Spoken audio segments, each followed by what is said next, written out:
Shout out to US ARC and all US ARC members. If you don't know what US ARC is, don't be ashamed. Just go ahead and click the third link in the description below. See what US ARC is all about, okay? You never know when legislations are going to hit your backyard, so that's why it's very important to consider becoming a US ARC member today. These numbers really do matter, and they look at it for consideration when it comes to battling legislation. So first and foremost, thank you, Phil Goss. Thank you to anybody out there who partners up and volunteers with US ARC organization. Thank you for anyone out there who's a US ARC member. And if you can't become a US ARC member today, please talk about it on your platforms. Let your neighbors know, let all your pet stores know what US ARC is here for, and it's here to fight for our animal rights. Thank you to every US ARC member and US ARC supporter out there. T-minus 30 seconds.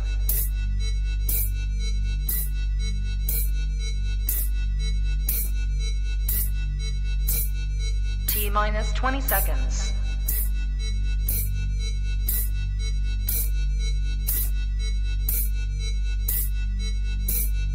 10, 9, 8, 7, 6, 5, 4, 3, 2, 1, 0.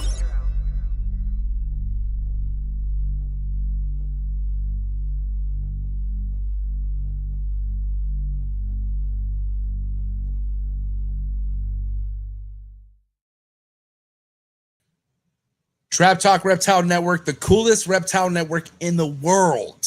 Episode 694, new breed on the block. Got Anthony, Reptile Kreations. I'm stoked for this one. This guy's been around for a minute. Not really a new breeder, but new to the Trap Talk podcast scene. So this is going to be one for the books, guys. I'm excited. Got a lot of questions for Anthony. Shout out to Big E for facilitating this one. But if this is your first time tapping in with us, dude, please, if you're enjoying what you're hearing, if it's helping you at all, and you're not subscribed yet, please hit that subscribe button. Hit that notification bell. Select all. By doing that, you'll be reminded every episode that's dropped and released here out of the network 7 days a week. The only reptile network that gives you an episode every day of the week. Somebody who never misses. Big E, top G, Villarino Reptiles in the building. I need some of that energy, bro. What's up, everybody? It's good, man. Fresh off a vending weekend, huh? Oh, yeah, it was great. How'd it go? Great. Super busy. Had a very good weekend. Hung out with great people. You know, Crystal was out there with us. Yeah, for a day. Magic City. JC was out there with us for a day. They got to get a good feel for vending with me, and it was awesome. The place was packed. Got a bunch of new followers, new customers. Good.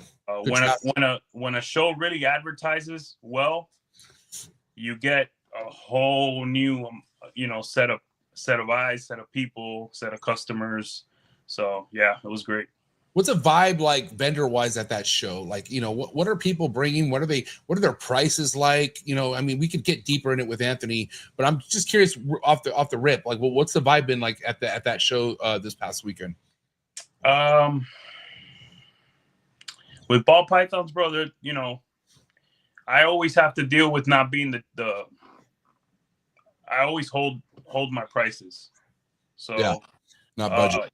There was a ton of people. I did phenomenal, but I'm not the guy giving away stuff. So yeah, I had to deal with a lot of people giving stuff away. Pretty much that's what the whole market's dealing with, kind of to an extent.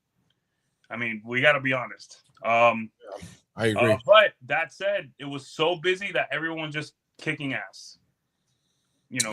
At the end of the day. So yeah. Got to compete and got to adjust to what's happening out there, pretty much. Yeah, getting back to tonight's guest, I know I've seen him around for a while. You know what I mean? I know Anthony has been around the block. He's from Florida, from what I understand, correct? Or where's he from? I think he's from New York. I'm not sure. Honestly, yeah. I don't know enough about him. All I know is that he's been hella successful in this game. Yeah, I don't know why I thought Florida, but just having sound check with him, I'm like, this ain't from Florida. He's definitely from the East Coast. Sounds like one of my uncles for sure. So yeah, all right, yeah. So okay, cool. So we'll get to that. But yeah, how long have you been following Anthony for? Because one thing I do want to give him props right off the bat is like how many fucking great reviews he's had on MORPH Market. Like the guy has some sales under his belt. You know what I mean? And so, what do you know of him? All I know is that he hits badass animals. Yeah. He's been hella successful. I wanted to bring him on. Both of us get to know him, get him out there and hear his story, because I want to hear, how he started, his journey. I want to hear about it, and I want to hear what he's feeling right now with the market, where it is now, where clowns are going, and whatnot. Pretty much. Cool. I'm looking forward to it. We're in for a treat, guys. Not wrong one, but just want to remind you guys that again, Trap Talk Reptile Network, 7 days a week. All right, Monday through Sunday. You can listen to any of these episodes here on YouTube, but you can also head over to any audio platform such as Buzzsprout, Apple Podcasts, Google Play. So if you're more on the audio side of things, go at it, man. Go to any audio platform. You can catch any Trap Talk episode there. If you listen on the audio platforms, please, it's important that you also rate, review, and subscribe on those platforms as well. If you're looking for exclusive content, you want to get more out of what you see at each episode, please come join Trap Talk Patreon family today. Click the very first link in the description below. Connect to the Discord and the awesome Instagram group chat. Be the first to get released exclusive content from Morph Markets and many other cool places. So thank you so much to all my trappers. You guys are my heart. I appreciate you guys. Tonight's episode is brought to you by the Reptile Super Show, happening January 10th and 11th. Man, right around the corner. It's coming quick. And I will be at that show along Emilio with Villarino Reptiles and a couple other amazing hitters out of Florida. And I got, of course, a bunch of SoCal friends that are going to be vending this show. So Reptile Super Show is definitely going to be the next biggest event for me. And yeah, so let's all hang out. Please head over to the Reptile Super Show on Instagram, or just go to their website, get your tickets, get hotel information, and that's going to be going down January 10th and 11th. Shout out to Rami over at the Reptile Super Show. Cannot wait to be there. Also, tonight's episode is brought to you by Clutch, the #1 organization app in the game. If you are coming into the ball python game, you plan on building quite the collection, make sure you're doing it organized, make sure you're cutting edge, staying away from all the laziness that you can see in the hobby, and doing it right, man. Shout out to Clutch, all right? Go to Clutch's Instagram account. Make sure you go to their YouTube account as well. Try them out free for 30 days if you go to their websites. And thank you so much, Sebastian, Justin, the entire Clutch team down in South Africa. You guys are doing awesome, man. Last but not least, shout out to Prague Morphs, Devin and Teresa over in Europe. Cutting edge, man. Top front of the line ball python projects coming from this couple. Some of my favorites for sure, involving puzzle, hypo, chocolate, DG, hypo, all sorts of amazing stuff. So if you're into that top tier type ball python project activity, then this is the people you need to go follow right now. Prague Morphs over in Prague. Check out their website. Find all the links to all my sponsors in the description below. And then last but not least, I don't know if you know about this, Emilio, but do you know about the March? I wanted to say March, but the Morph Madness sale that's happening over at Morph Market right now? Oh, yeah. Yeah, I'm going to take advantage of it. Dude, Pretty much you could put animals on sale the whole month, right? Exactly. Yes. Yeah. So this is a really cool thing going on with Morph Market, guys. So make sure you guys, if you are a Morph Market member, if you have animals on Morph Market, or if you're in the market, make sure you head over to Morph Market. Take advantage of this awesome event that they have going on from October 20th and November 10th. And also, if you want one of these cool new Morph Market shirts with the green check mark, you got one of these yet, Emilio? I do not. All right, I'm going to hook Emilio. But if you want one of these shirts with the sick-ass hat, drop a comment in the comment section. I'll pick a random comment, and I'll hook you up with some new Morph Market merch. There we go. Business out of the way. I'm ready to have some fun. Can we bring on the homie Anthony now or what? Let's do it. All right, guys. Do what you got to do to get your mind right. Do what you got to do to stay hydrated. This is episode 694. Let me say that again. 694. You hear that, Emilio? That's crazy, ain't it? 694. 700. We're coming at you, all right? Anthony, Reptile Kreations, New Breed on the Block coming at you. Let's go. Cheers.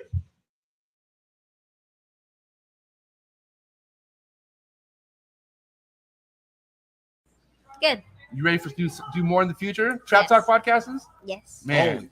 Only Trap Talk. Exclusive. Yes. Exclusive. Oh. So stop calling us. Rub the spot, get the club to pop. When I come up with the crop, God love it or not. I'm hot from the hop to the rub the spot, get the club to pop. When I come up with the rub the spot, get the club to pop. When I come up with the rub the spot, get the club to pop. When I come up with the rub the spot, get the club to pop.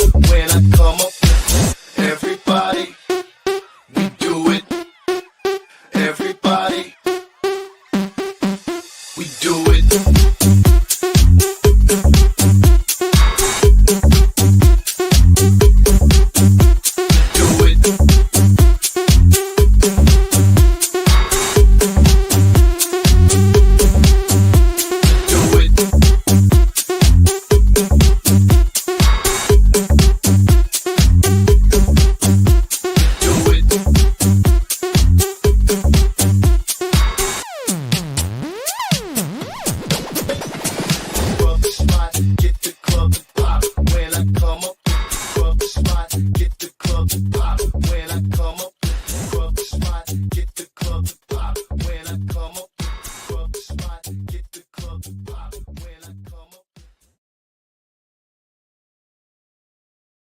And we're live, episode 694. Welcoming Anthony from Reptile Kreations. What's up, my man? What's up, guys?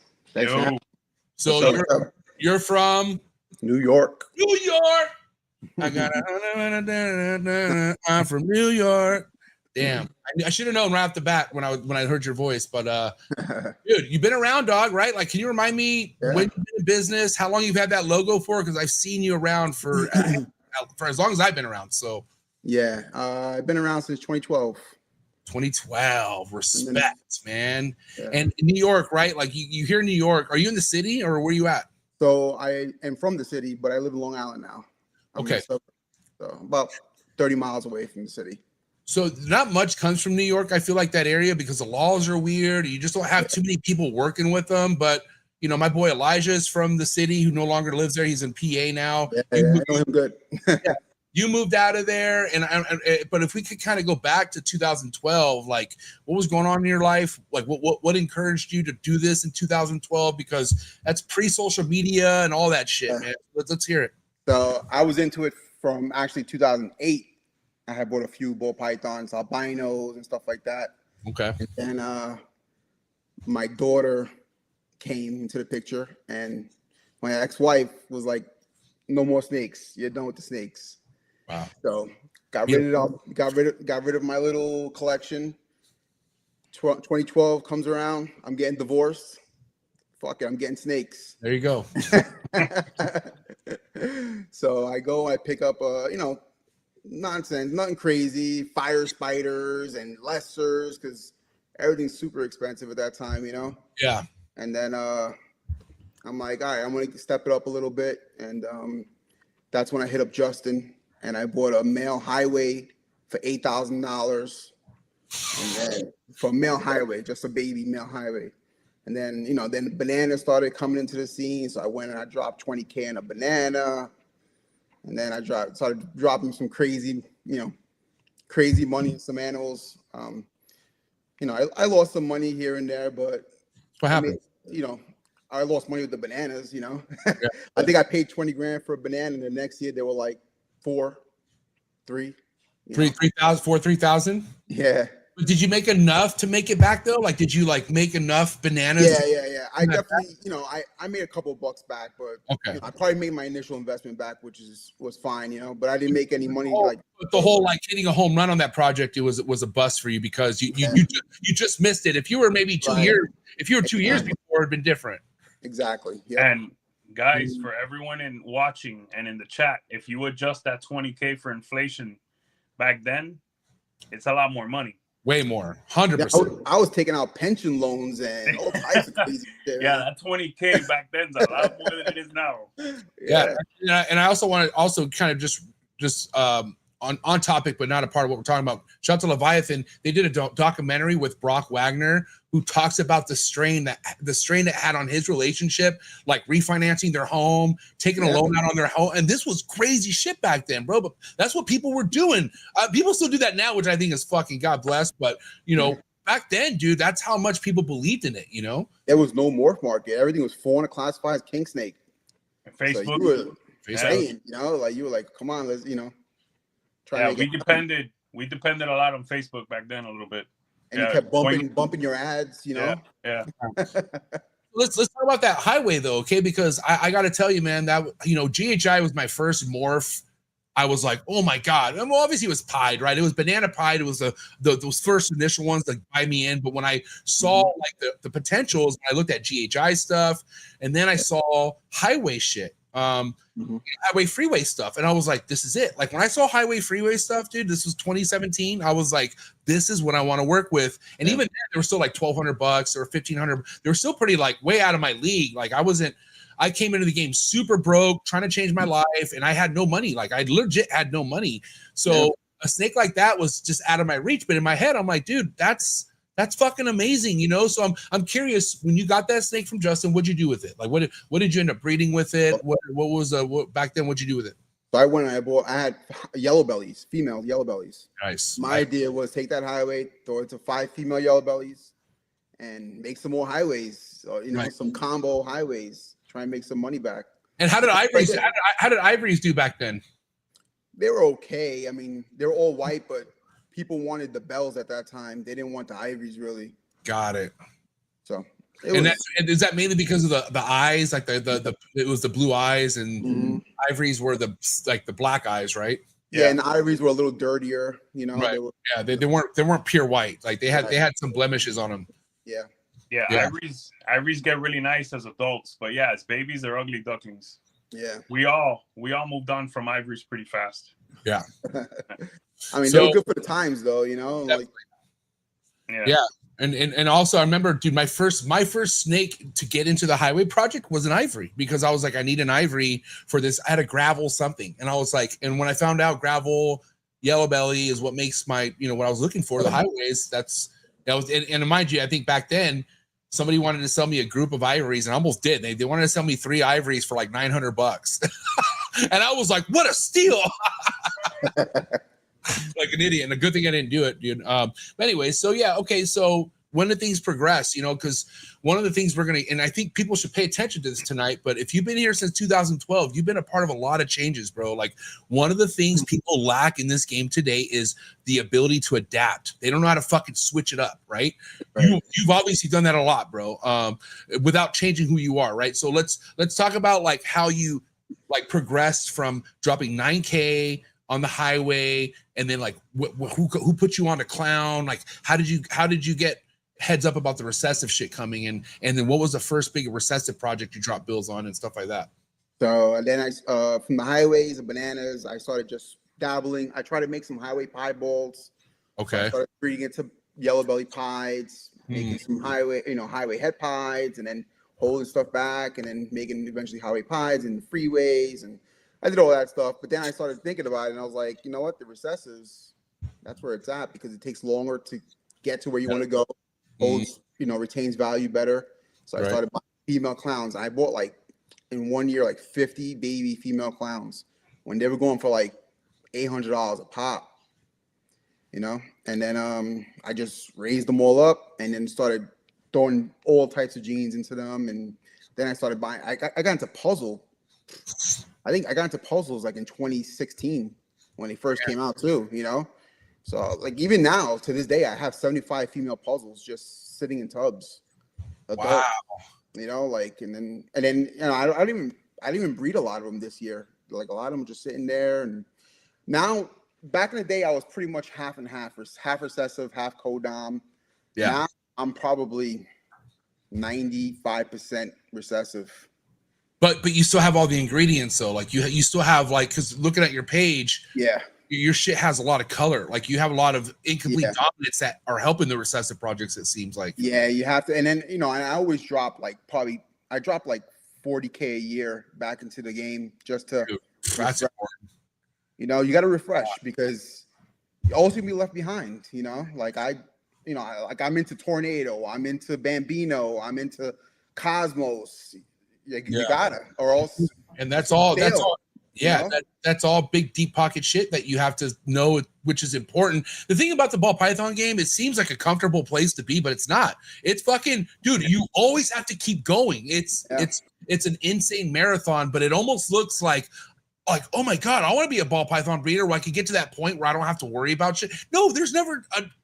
What are you talking about? Like you always have to keep putting money in. There's always a place in the market that needs to be adjusted, which me and Milo talk about that all the time. You got to adjust, but you got to know when to adjust. Some people, again, not everyone takes this as serious as others, but the ones who do and the ones who are paying attention are always able to see the adjustments that are needed to be made before like 2 years later when you're like just fucking like, oh man, I didn't see that coming. You know, go ahead, Biggie. Hey, let me say this, bro. I'm impressed. I saw you had Tornado, but damn, you got Cosmos, Bambino, and Tornado. Yeah. Holy shit! Let me tell you, you protected your future right there.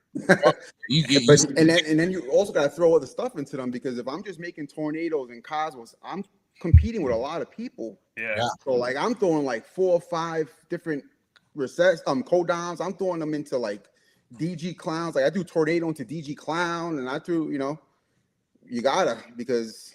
Yeah. If Tornado is 25K now, in 3 years, it's not 25K. But if I have a Tornado double het DG clown, you know, you'll be fine. Be able to retain that, you know.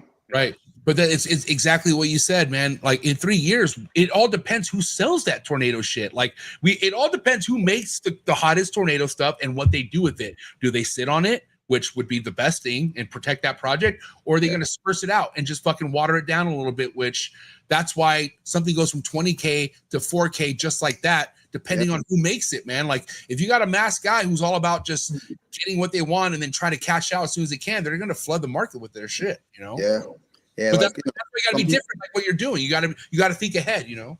You got to be imaginative. Yeah, you got to like try and think. Like I try and think 3 years ahead. Got like it. Right now, I'm doing projects for 2028. I'm trying like what's in 2028. What do I think is going to happen? And yeah, like half of that stuff may not happen, but if I can make up for it with the other half, then it's not as bad. You know, it doesn't hurt as bad because my rap bill is like I have over 1,000 snakes. I did 150 clutches this year. So the rodent bill, I don't produce my own rodents. I buy my own rodents. Produce your own rodents? You don't produce your own rodents? No. Damn. So I purchase you got a reliable source like that? You got yeah. I have a guy who he's good. Let me ask you this though. Are you doing this full time? Yeah. Okay. I'm retired. So okay. I'm a retired police officer. Okay. So do you ever feel like, damn, this is great, but like, what if something happens to this plug and like, or like, do you have a backup plan for your? There's 3 guys out here that are good with rodents. My main guy he hooks it up though, so that's good. If he ever went down, you know, I'd be paying more for the other plugs, but you know, I'd have to pivot somewhere. I have to either downsize a little bit and make it work with just, you know, I'd make it work, or I have the space, I have property that I could, if I have to, you know, I'll put something up and start hire somebody to breed rodents for me. Yeah. Dude, I went 8 years. I'm sorry. No, I can't say 8 years. I did breed my first 3 years. I went a goddamn 5 years not having to breed rodents because how fucking consistent and how reliable my plug was until he got hit with a huge, like we had a huge heat wave one summer and fucking wiped everything out, dude. And apparently like, and I've said this before, but like I wasn't on the very top of their primary customer list because they had a contract with the zoo. Like they had some big fucking clients. And so they just known me for years. So they always hooked me up and they knew, you know, they basically sponsored me. Like they would hook it up. And so but once I lost that, bro, it was like a huge like, and then once they came back, it wasn't the same. All the rats were a lot smaller. Everything was different. And I was like, this ain't gonna work. And then once I said fuck it and got my own rodent production, dude. Oh, it feels great. It's like having your own Whole Foods. It's like, all right, let me get some. My snakes need to eat. Let me go out there. I would probably just do all ASFs. If worst case scenario, you know, if I had to breed. Yeah. Because you know they produce a lot of babies. It takes a little longer, but they're high quality. I see a couple guys out here in the East Coast. Bro, like ASFs are easy. Guys, he does his own ASFs and he's very successful. You know. That's such a great rodent. I love ASFs. They're just like they're not that dirty. They're not dirty at all. They're a week when I have rats and I have ASFs, and so every week it's not the fucking ASFs you smell, it's all the rats. It's only rats. The rats are fucking. Emilio was telling me because he uses pine pellets and just the pine pellets, right, Emilio? Yeah. And so which is great because it absorbs everything, especially like a mouse or ASFs. You're never gonna have shit on the bottom of the tub if you have those pellets. With the rats, you're gonna have it for sure. The rats, there's no way around scrubbing a fucking tub of rat shit. Like it's because they're all there. It's like piled on, bro. They sleep on it. Fucking gross bastards. Anyways, ASF is great, man. So ASF, is that the primary diet for all your stuff now, or do you feed rats? No, I feed rats. Okay. Primarily rats. I probably have like 10 to 20 that eat ASFs, but you know, I try and feed them rats. I'll throw an ASF in there to get them started, and I'll piggyback with a rat just to try and get, you know, a bigger meal in them. But I feed mostly rats. I want to feel they're bigger and they're readily available for me. You know, I could just go to my guy and I'll be like, let me get 600 rats, medium size, and it's there. Are your first meals to a baby ball python a rat or a mouse? What do you? A rat pup. A rat pup. If they don't take, like I mark. You know, I'm very, very organized with my stuff. I could go back to 2012. And if I sold you a snake in 2012 and you tell me the ID number, within a minute, I could tell you who the parents are, what the breeding was, what the babies were in the clutch. So, I mean, Yeah. I'm very organized with everything, and so if a baby doesn't take a rat pup after 2 tries, I throw a mouse in there. And Yeah, I've tried, because it'd be so much easier if I could just offer a rat pink or pup to a ball python. But for whatever reason, like if I'm feeding, let's say 30 babies, at least 10 of those fuckers won't eat the rat. But if I do mice, they all eat mice. All of them always take a mice for me. So just to make my life easier, I fucking do mice for like 2 meals, 3 meals tops, and then they immediately will take a rat right after that. But I'm good. Anthony, when you say rat pup, are you saying rat fuzzy? Yeah. Okay, because here, at least here down south, we have, we rat pink, rat fuzzy, rat pup, and the rat pups we have here are pretty damn big. Are big. Oh no, they call those rat chubs up here. Okay. Hey, let me get 30 chubbies. Yeah, no, that's honestly, I'm glad you mentioned that, Emilio, because dude, people don't realize that there's different sizes preferences. Like the way the way we label these size rodents, it's different depending where you live sometimes. Yeah. And not everyone's small rats are the same. I realized, like, there's some chondro guys who, like, I brought them on the show and they'll be like, yeah, I'll feed a small rat every now and again. I'll go to their collection and their fucking snake's massive. I'm like, yo, let me see the size of this small rat, dude. Like, and it'd be like closer to a medium. And it's like, holy shit. So definitely, like, pay attention to, like, when somebody's talking on a podcast and they say exactly what Anthony just said. Yeah, I feed rat pups. Well, find out what is a rat pup in your area, because he's talking about actual fuzzies, which is that next stage from a pink. It's a pink hair, basically. You know what I mean? Yeah. So anyways, okay, yeah, I'm glad we brought that up. So, kind of going back to some of the earlier days with you, Anthony, what were some of the struggles, if there was any? I don't know. Like, I want to know if there was learning curves for you in the beginning, especially because it wasn't as easy as going to YouTube and finding a fucking, a podcast or a vlog to learn from. So, like, what did you struggle with anything in the beginning while you were growing everything? So, like, even now, but for the first few years, I would spend probably like 2 to 3 hours a day researching, going on Facebook, going on YouTube. I mean, there wasn't much out there. Yeah. But I was trying to find whatever I can find and to learn from wherever I could learn about ball pythons, breeding, and not just ball pythons. I used to breed blue tongue skinks, leopard geckos. Like, I used to do a lot of stuff, but the lizard stuff didn't work for me. I'm the type of guy that likes to go on vacation a lot. I go like once every 2 or 3 months. Yeah. And with lizards, I felt like you had to really be on top of them, feed them every other day. Every day. The snakes were a lot easier for me, so I just stood with the snakes. I even did blood pythons for a little while, and they worked good, but I felt like the market wasn't as good as the ball python market was, so I kind of sold them all off and just stuck with the ball pythons. What year was that when you were just, all right, I'm just going to do ball pythons? What year was that? 2017.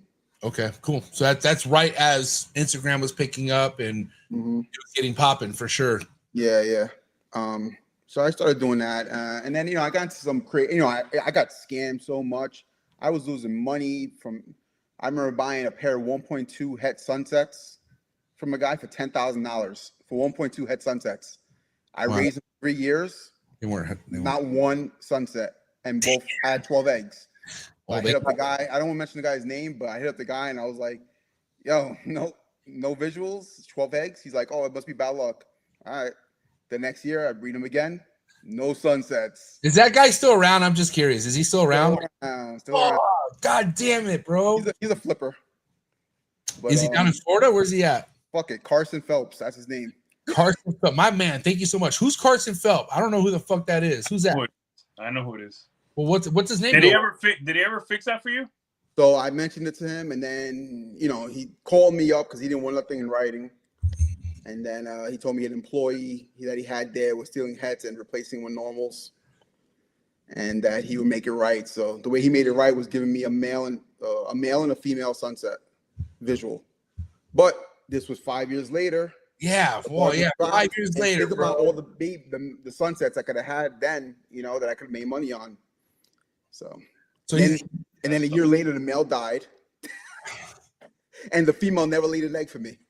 So, dude, this is why we should be kissing shed. It's good to hear this stuff.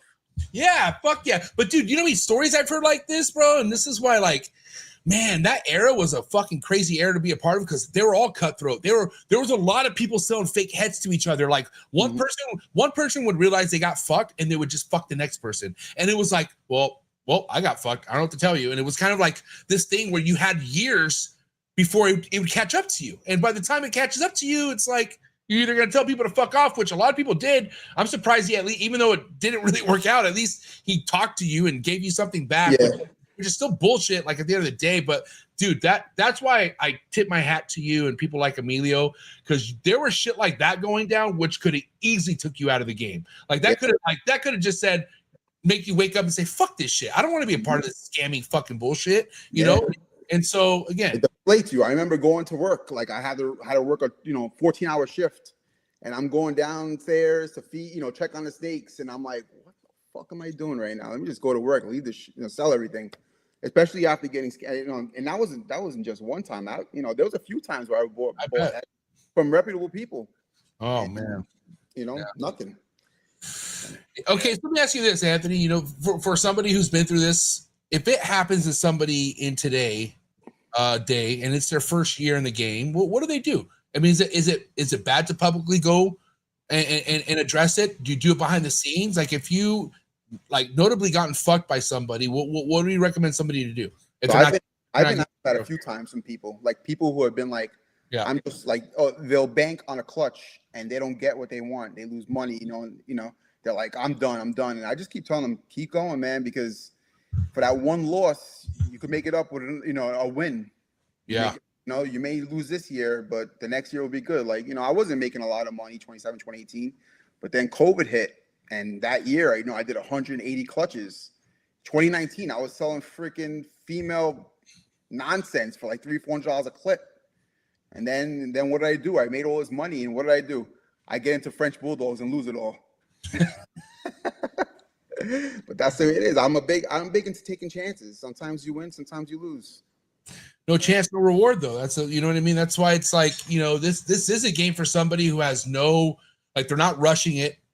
They know when to buy, they know what to make, they know when to sell. And if they don't get it that year, they know.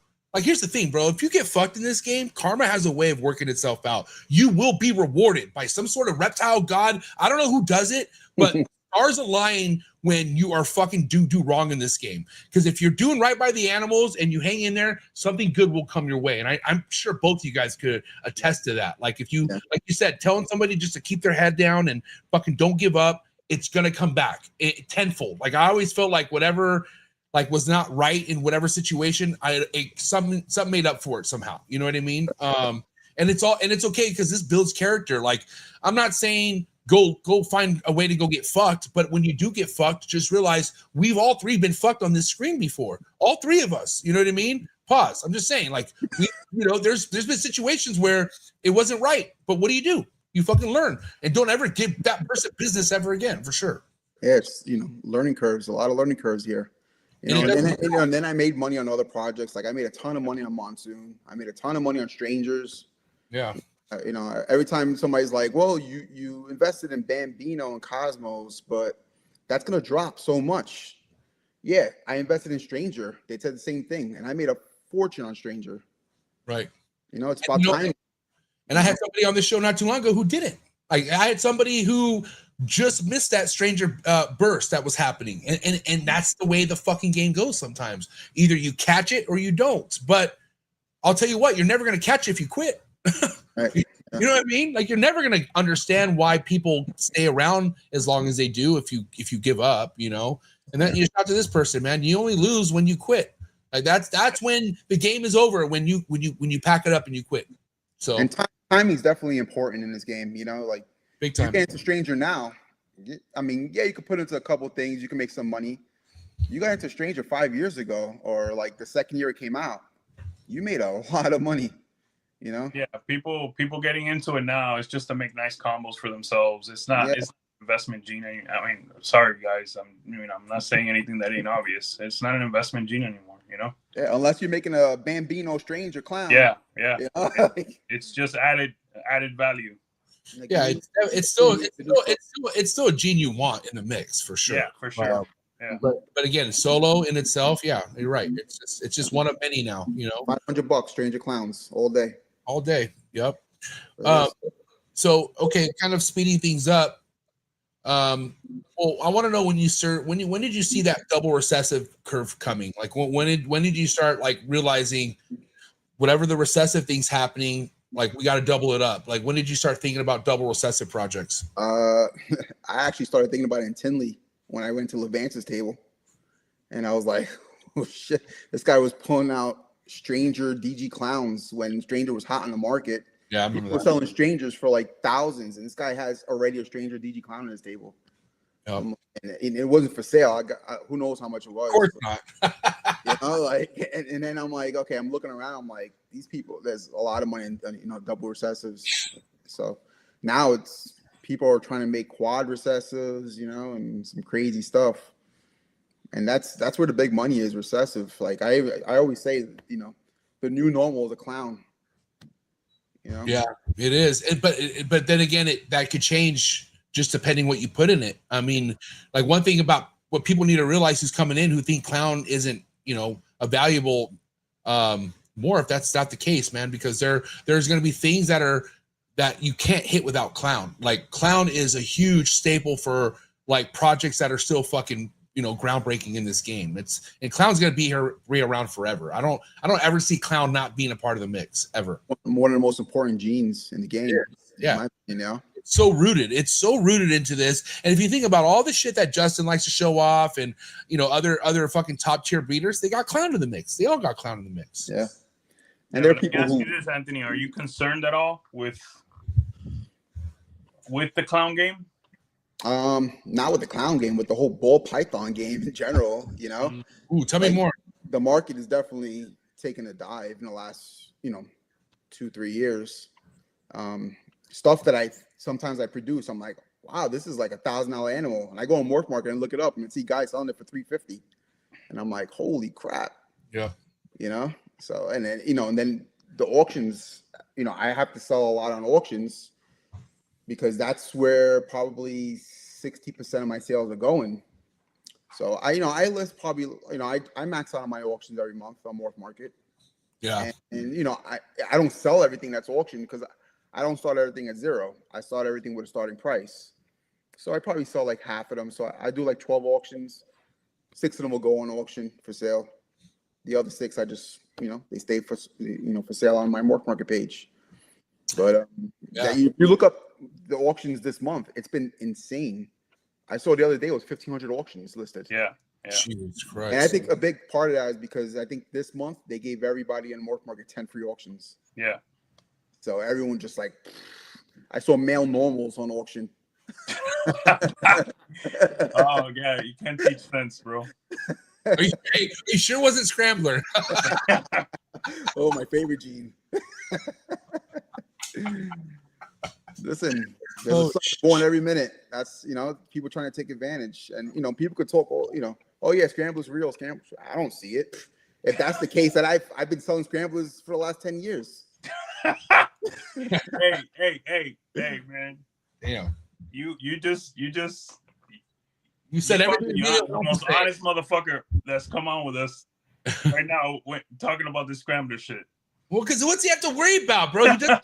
This is why having people like Anthony is so important on the show, because he's not politically He don't tied. give a fuck. He's not politically tied to group chats. He's not worrying about, well, I don't want to hurt my friend's sticker swap feelings. Shut the fuck up, dude. This is men talking. Let me say something. By the way, this was not planned. I didn't even ask him about I Scrambler. know. Hey, this was great. I had no idea. We had no idea he felt like this. Right. Like, I never got into that Scrambler. I just never saw it. Like, I just don't see it, you know? And I doubt there'll ever be a shed test for it. And we buy with our eyes, don't we? Like, aren't we buying with our eyes? Like, you should be able to see it. Yeah. You know what I mean? I mean, it's just, to me, it's like a polymorphic thing, if anything. If anything. Okay, it looks a little better, or it may look a little different, but every gene has variations. Yeah. Like, I have strangers that are stranger. It was a stranger to a normal, you know, clown. And some of them look completely different. They're not Scrambler strangers.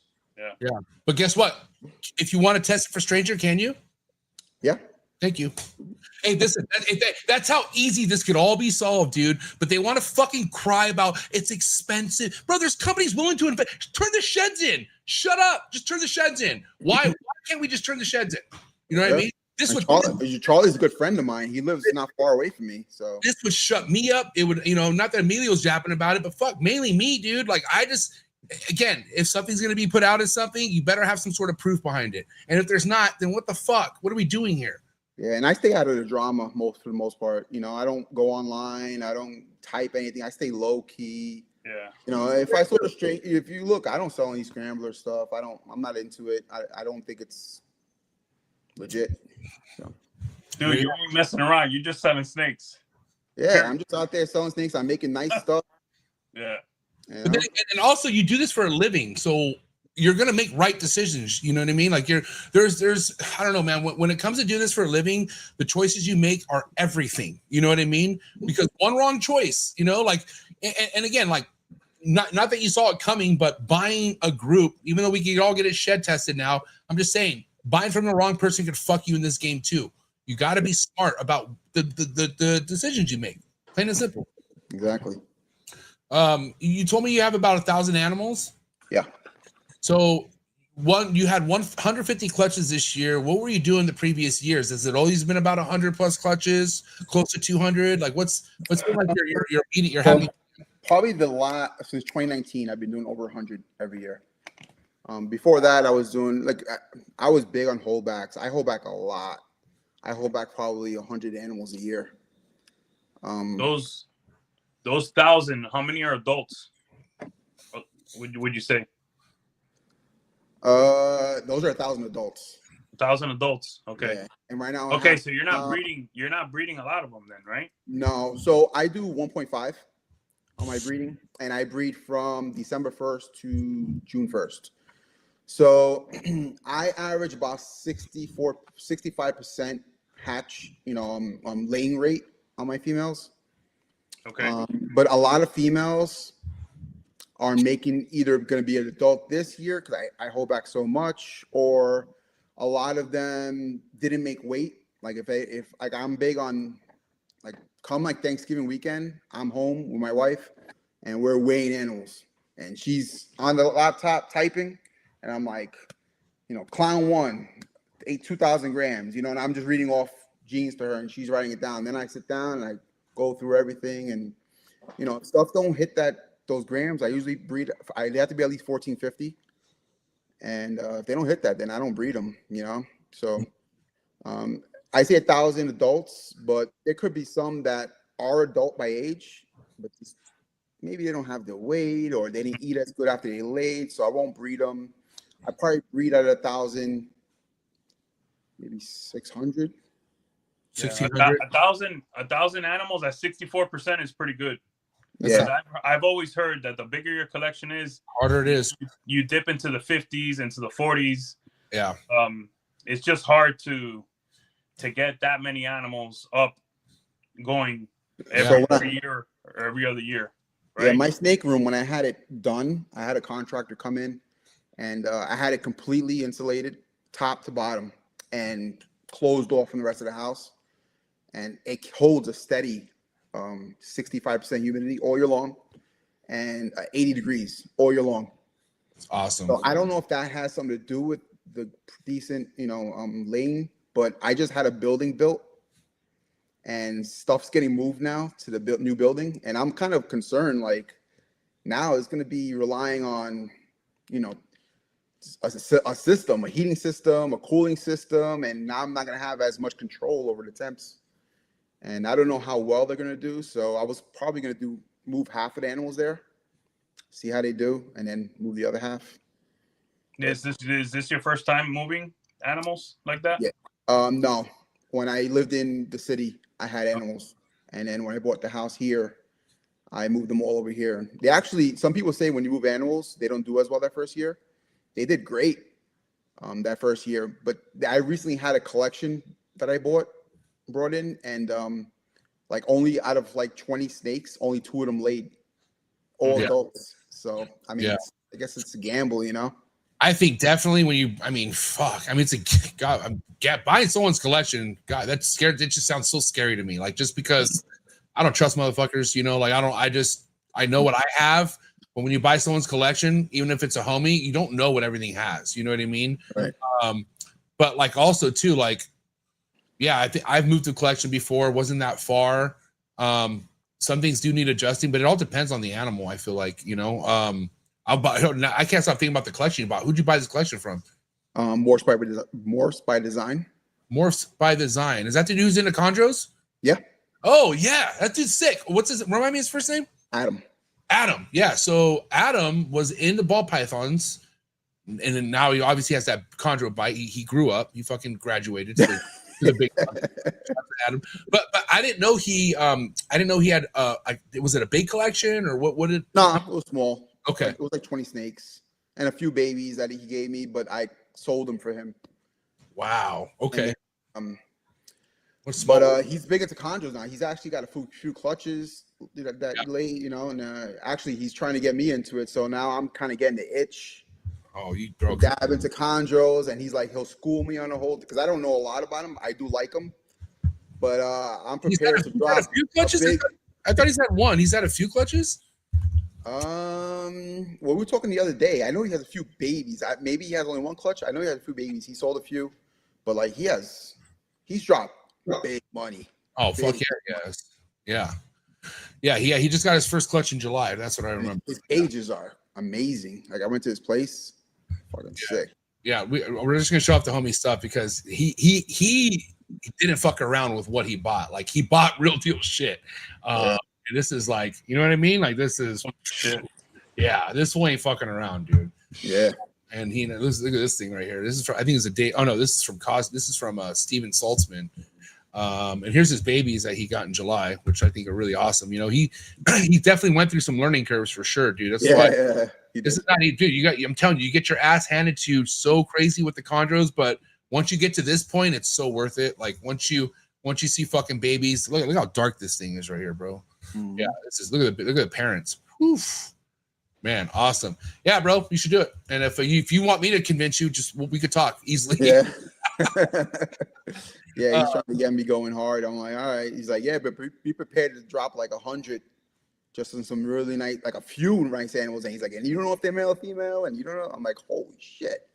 Like, dude, you could do that, but you don't have to do that. Like, I mean, there's definitely ways around it, but if you want to only make $9,000 babies, then he's right. You're gonna have to buy $10,000 animals, you know, and that's just what it comes down to. But also buy them. You can't even find them. Yeah, I mean, you can't find them sex. That's the thing. Like, you can't usually find them like where you know the sex. You're usually gonna get a baby. You got to wait about a year before you find out the sex. But that's why it's almost fun. Like, if you buy 5-6 of them, it's gonna work out. Like, you'll get, you probably won't get 3 and 3, but you'll get like 4 males, 2 females or something. Then you could trade the males to someone who like could use that male. You could find ways. It's a really cool fucking game. It's just a long-term game, and you don't know, bro. Like, a lot of things can happen, but it's worth it. It's the best game in the hobby, I feel like. Yeah. But yeah, so kind of going back to how you feel about the ball python market, are you like, what are you going to do? Like, I know you're thinking 3 years down the road, so where do you think the ball python market's going to be in 3 years? Like, where do you and what are you going to do? Like, are you going to adjust? Are you going to, pull back? I'm always adjusting. I mean, to me, I feel like the market. So years ago, you could find guys who would buy, low end stuff, mid level stuff. I feel like everyone wants high end only now. Like, every time I go to sell snakes, they're like, I want, the $2,000 snakes and up, and it's nice to have those customers, but sometimes I don't have those snakes that they want. And then what do I do with all the stuff that's sitting around? I gotta, make those sales too. So then when you make those sales on Morph Market, now you got to deal with the husbandry questions, husband, I gotta walk, hold their hand, and and I don't mind. Customer service is everything. I'm big on customer service, but they got to realize when they're putting a 100-gram hatchling in a 100-gallon fish tank, there's gonna be issues. And and they want to feed them frozen thawed right away. I'm like, there's a learning curve, shipping stress, I feel like if you want to go bioactive and put it in a tank, you got to feed bioactive. You got to go live. Good luck trying to feed that thing in a tank, frozen thawed. Like it's, bro, what the fuck? Yeah, and I'll walk somebody, you know, I'll walk somebody through it, and you know, I'll work with them, and usually they wind up hitting me up like a couple of weeks later, like, oh my god, they ate, you know, because I told them to put them in go to Walmart, get a 6-quart tub, and you know, put it in the corner there, and you know, and then it works. After that, it's on them, you know, they got to figure, you know, work with what they got. Yeah. Big Dog, do you ever plan on doing shows at all? You've never done a show, right? Ever done a show. That's crazy for producing as much as you plans of putting yourself out there. You know, I've thought about it. Like I was gonna do only the big shows, like you know, NARBC and you know the Daytona and Tinley, and then after thinking of all the stress of packing everything up and bringing everything over there and trying to, you know, it's not even about the sales. It's about getting your name out and, you know, doing all that. I was just like, it wasn't worth it for me. I don't know. Like I was still doing so well on MORPH Market and Instagram and Facebook that I was like, yeah, why? What's the point? Yeah, but let me say this, man. In the beginning, when you haven't done it, it seems daunting, but it's not that bad, bro. Yeah. Yeah, you might want to try it one day. You might like it, bro. But again, but to his point, if he's making sales. No, I get you. But I mean, if it look, let's say that we're like this for another 12 to 18 months, bro. If you go out there, you're competing even more, man. You know, you're pushing yourself to the next level. Again, you might not need this at all. Period. Yeah.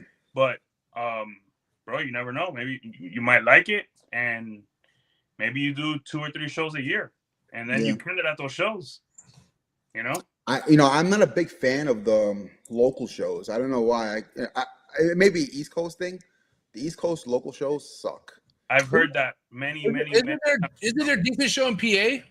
It used to be the Hamburg show. They moved. It was decent. It's kind of fallen a little bit. Damn. And then they have the Gettys, bro. You know, there's a couple okay shows for like the local guys, but I'm not going there. You know, I'm going there. If I go to one of those shows, it's gonna be like $100 animals, you know, $200 animals, and that's fine. But I want to sell $500,000. You know, I want to come back with some money. Yeah, you want to get into Bob's show, into Daytona, into Tinley. Yeah, it would have to be one of those shows for sure. You know, and I go to those shows. Like I went to Bob's show. You know, I go hang out, I walk around, I buy stuff. Like, you know, I go to Tinley, I always hang out by Juggernaut. It's my boy. And then we talk shit, and you know, I go to just to talk and hang out, and I buy snakes, you know.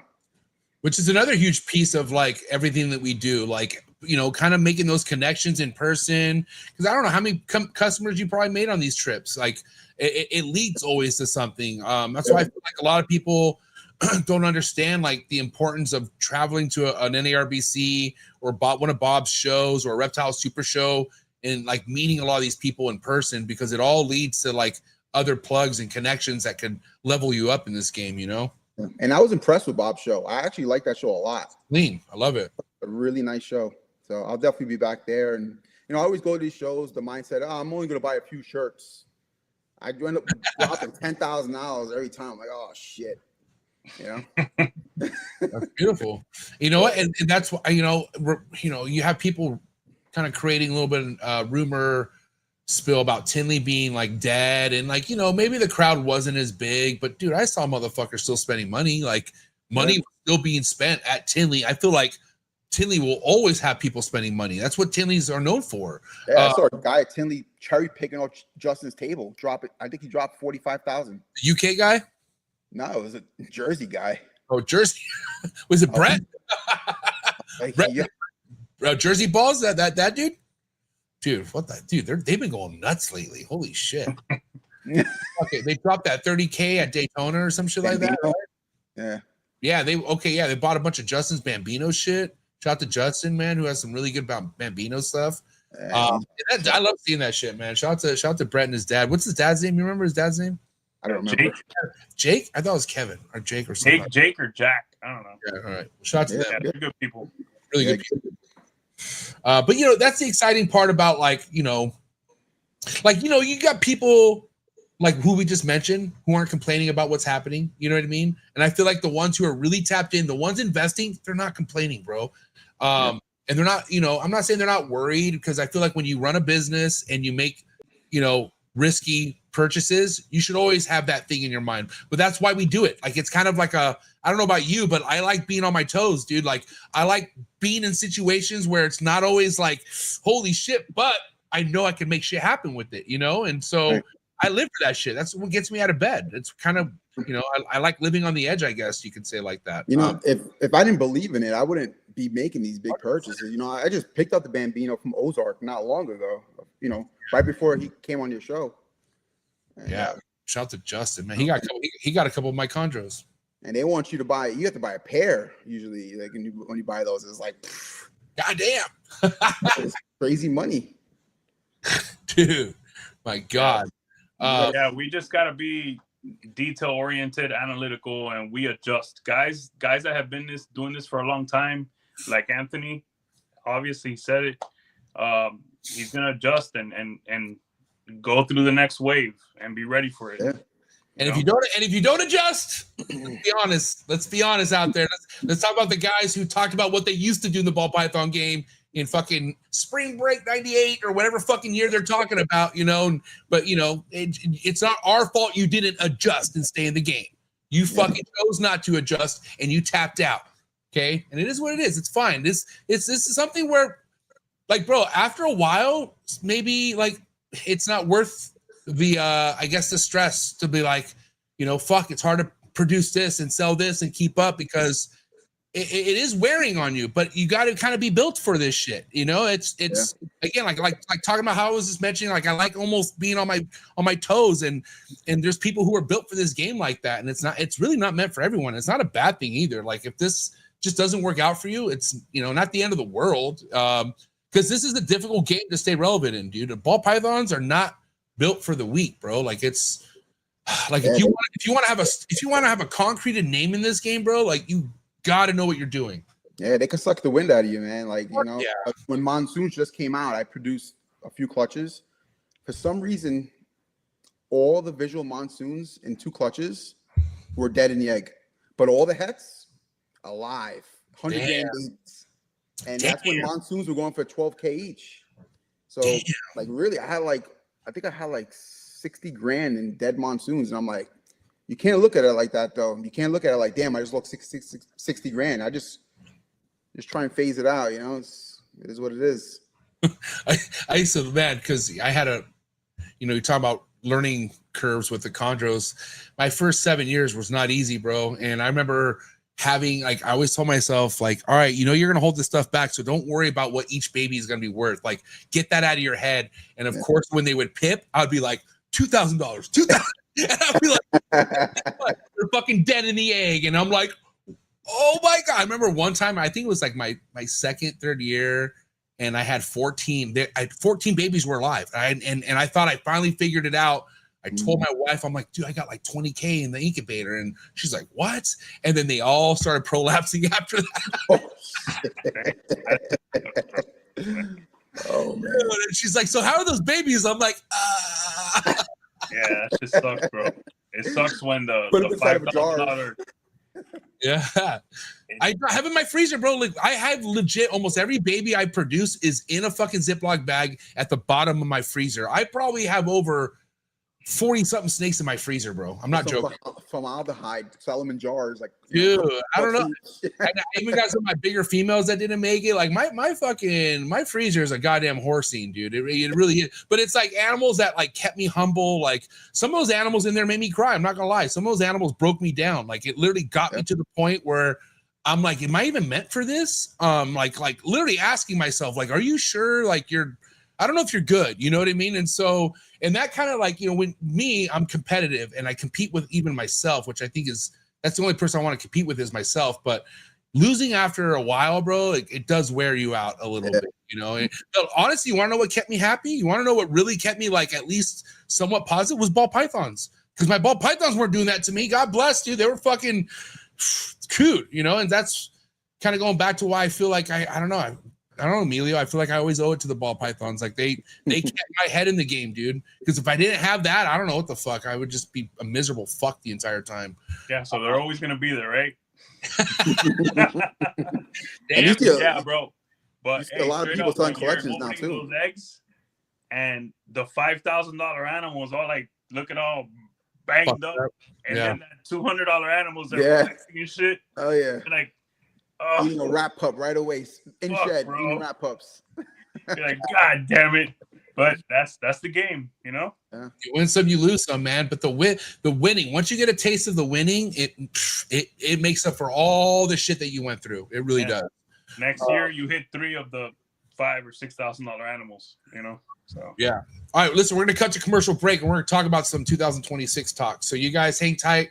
Be right back after these short messages. Sorry for the interruption, folks, but a quick word from our sponsors. Hi, I'm Devin. I'm Teresa, and we are Pragmors. We are based in Czech Republic, a small country in the middle of Europe. We really love the animals that revolve around multi-recessive projects, and one of our very favorites is Hypo. We're really looking forward to clutches that are coming this season, and some of those are Hypo Clown, DG Clown, Hypo DG Clown, and one of our all-time favorites, Hypo Puzzle. Hope you enjoyed the next episode on Trap Talk, the greatest reptile network in the world. If you guys want to see next level cutting edge ball python projects, please make sure you head over to their Instagram to follow all their amazing work and head over to their website to see what they could possibly have available by heading over to progmorphs.com. Thank you again, Devin and Teresa, for bringing some of the biggest heat worldwide in the ball python game.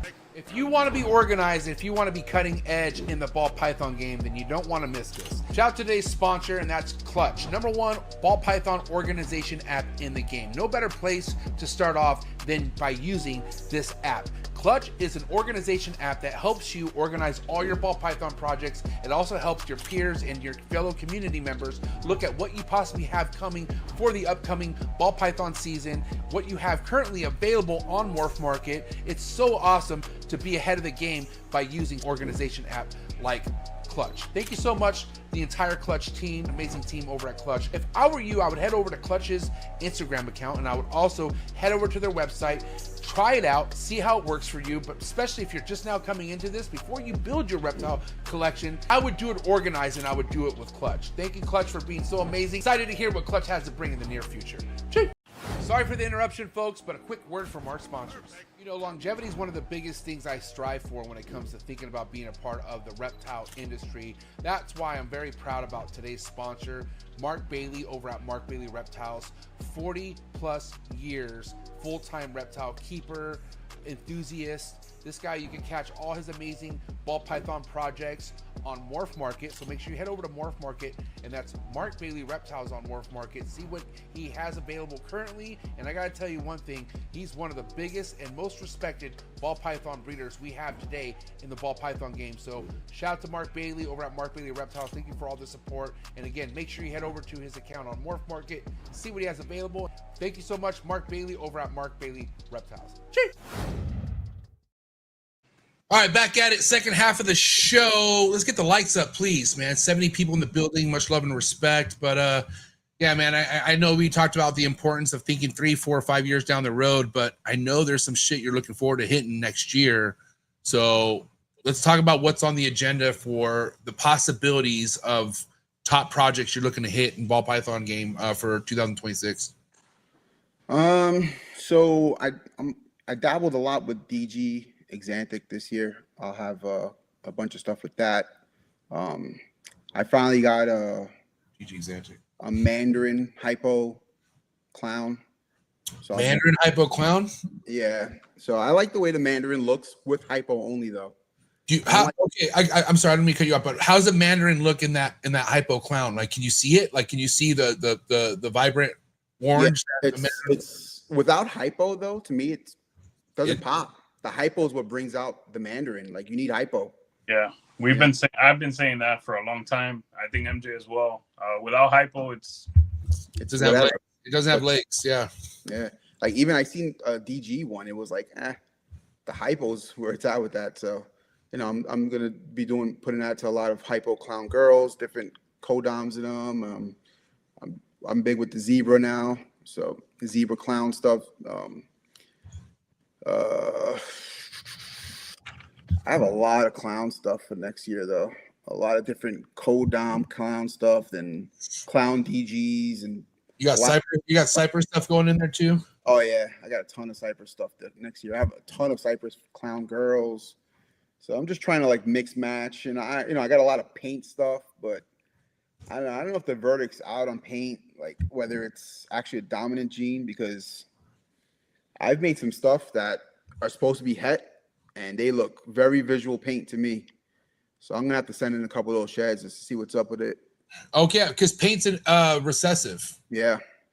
Yeah, it's a good point, because I've seen some people showing off some het paint stuff that looks pretty like, wow, that doesn't look like it. It looks like a visual het. You know what I mean? Yeah, like, I did a bunch of clutches this year, and it was just like this regular male paint, and just to make a couple of codom clown stuff, just to put back my clown project. Yeah, and things look like paint visuals. I'm like, yeah. Chris Searcy also mentioned on one of his stories that he kind of agrees with what you're saying to an extent. Yeah. Yeah. So I mean, I don't know enough. I don't work any paint, and I really haven't messed with paint at all, so I really can't give you an opinion. But I'm gonna send in the shed, like I said, Charlie from Gray Rider. He's shettesting.com. He's not far from me, and we have a good relationship. So I'll just drop it off, like, here, just test these out real quick to see what's going on with this, because he'll be able to tell me, listen, these are visuals paints. If they're visual paints, then they're not recessive. Then yeah. I don't know. I think I think this has been said many times. Obviously there's a difference between a recessive and an incomplete dominant, but you both work them the same. I feel like, I don't know. Like, do you think we'll ever get to the point where it doesn't fucking matter? Yeah, it matters what a recessive and an incomplete dominant is, but value wise, like, is the value of recessive always going to be higher than the incomplete dominant? Or do you feel like that's going to change with time? Like, are we ever going to get to a point where it doesn't fucking matter if it's the gene that you want to work, and if it makes it look good, that's all that matters? Like, what do you think? I think recessives always want to hold more value, but I agree with what Nixon right there said just now. Not all the hets look like that. Yeah, I agree. Because like some of them do look like visual paints, and some of them don't. So I don't know what the word is. I gotta, I guess shed testing will figure that out. But what's crazy is, like, why isn't super gravel recessive when we all know a fucking gravel could look like a normal? Like, unless it has crazy markings or something, a gravel looks anything fucking like a normal. You know what I mean? So, right. And then you put it back into each other, and then what you get a completely different looking animal. Yeah, they call it all the yellow belly complex. Right. But there's many examples of these genes that are like that, where it's really yellow bellies technically recessive. If you think about it. That's what I'm saying. Like, technically, that's why I almost feel like it's a stupid fucking argument of, like, who cares? Who gives a shit? Like, if they said the same thing with Monsoon. They said it was like fractal, right? Oh, don't get me to start on that, please. Hey, so all right, since you brought it up, fractal. Tell me what you think about that. I think it's just a what do you call it? I think Monsoon is recessive. I just think that the fractals are just like when pieds, het pieds have the stripes. I just think they're very busy hets, Like, you could, like, before the shed test game came out, I was breeding het monsoon, and I was able to pick out the hets from het to het, I don't know. I just think it's like I don't think it's a gene, though. I don't know. That's my opinion. Why? You don't think Monsoon's a gene? No, I think it is. I don't think fractal is. I think fractal is just a het version. Wait. Fractal? What the fuck is fractal? What am I missing right now?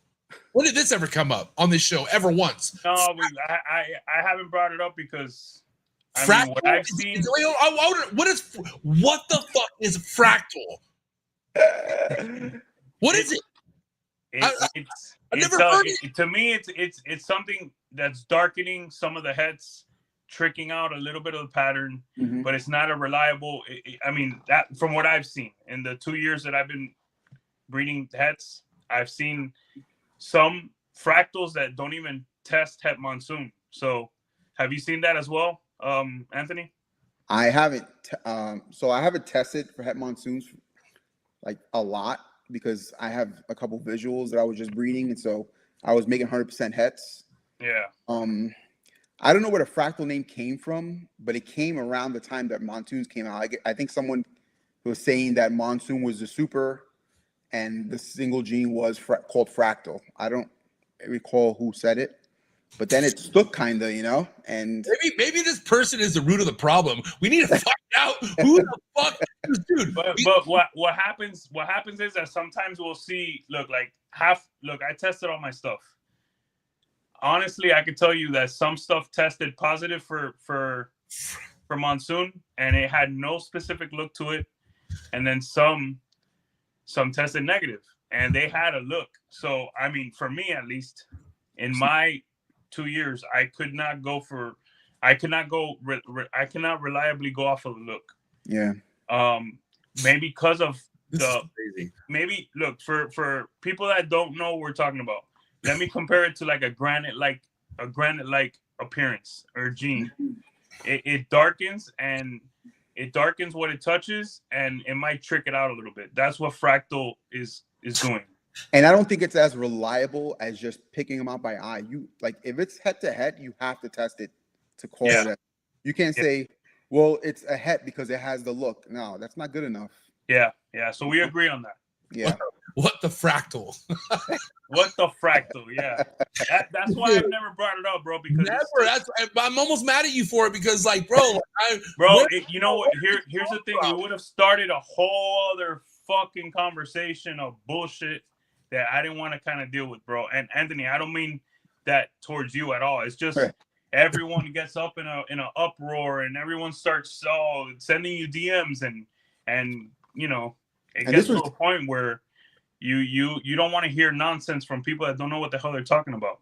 And that was years ago that name came out, and I remember the guy who came out with it wrote like he wrote like a report like on why it was fractal. It was like pages. I'm like, are you kidding me? And there's probably no chat GTP back then, so he legit wrote this out probably himself. Yeah. Damn. All right. Well, shout to Fractal. Yo, you work hurricane stuff, right? Yeah. What do you think of the split shit?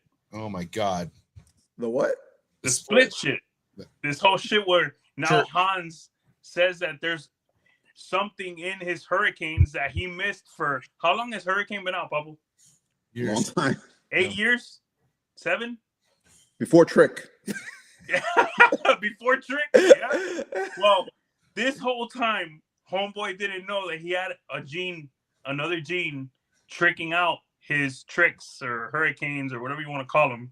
And now he says he has another gene connected to it. Like he's calling it something already, isn't he? He's saying he's calling them splits.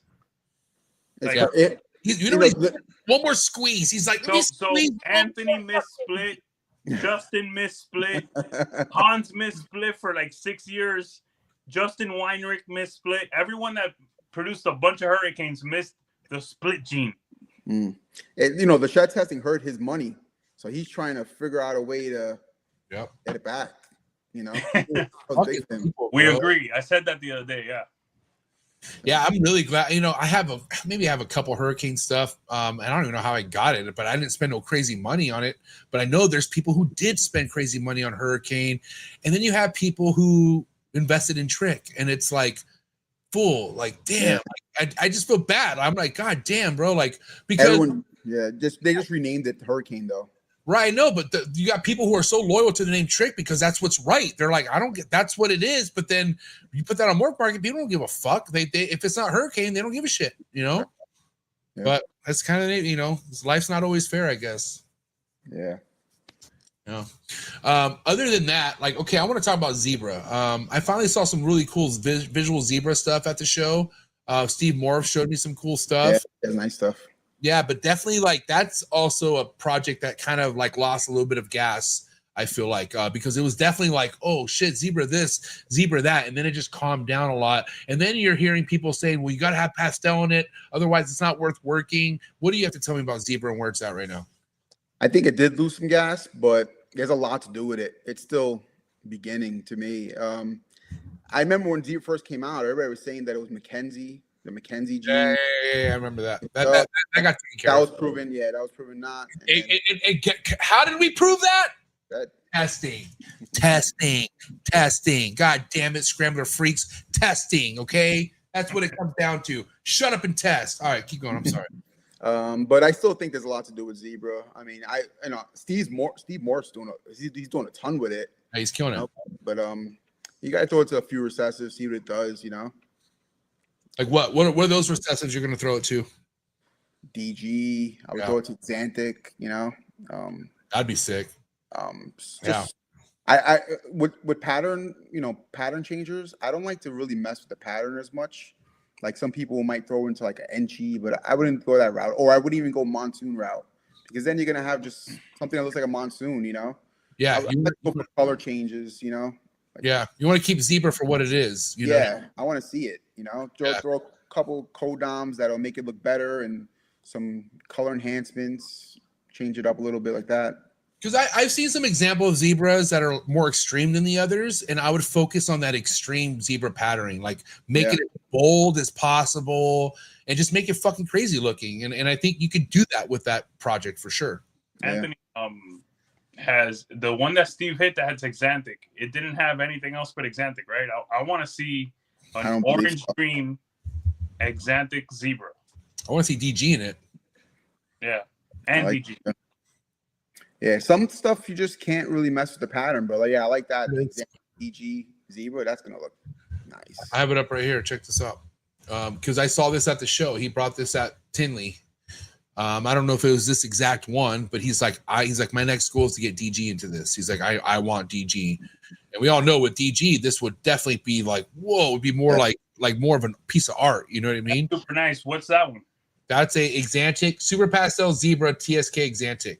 Yeah, that's really nice. Nice. It's really fucking awesome, and it's super pastel, which unnecessary. But if you just have pastel in the mix, that's going to be a beautiful animal. And I don't know, do you guys think pastel is important in an Xanthic project?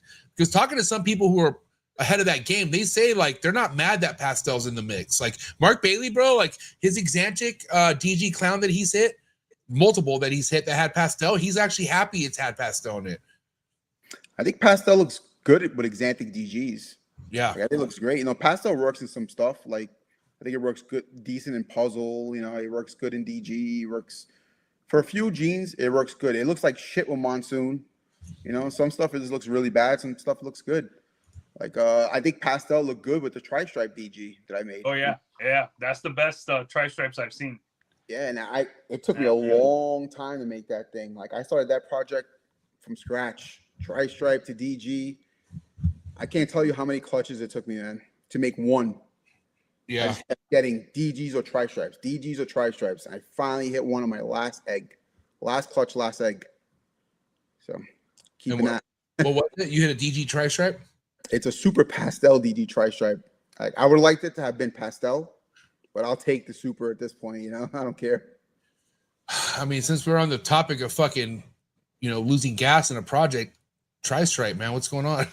Oh, dude, that's the only project I'm doing with tri-stripe, only because I've been in it probably for 10 years, and I was just like, I gotta make it. I don't even care. Like at one point, I remember seeing Bob Vu selling one for like $17,000. Damn. And I was like, I don't even care. Like I don't care if it's worth $100. I had to make it. So I'm happy. Hey, but let me say something though, bro. We're talking like tri-stripe, isn't that hot or whatever. Bro, I'm sorry, but I think it's still better than genetic stripe. And genetic stripe's hot, supposedly. Yeah, you know what? I would rather work tri-stripe. I'd rather work tri-stripe all 100%. day, bro. 100%. Yeah. I agree with that. Yeah. And you know what? When I was really thinking about the gene that lost gas, I was thinking G-stripe. I wasn't tri-stripe. But I mean, it hasn't, bro. People are pushing it hard. Yeah. Depends People where are pushing it hard, bro. Yeah. But also one thing I like about tri-stripe is like you don't need much for it to look sick. Like it's an actual, like if you have the right things in it, it's like Ryan Young. So shout out to Ryan Young. He has shown some tri-stripe over the last couple of years that made me see like, oh, okay, I see the potential. Isn't the G-stripe the Kiki shit? Isn't that G-stripe? Mm-hmm. Yeah. See, hard pass. I'm good on that.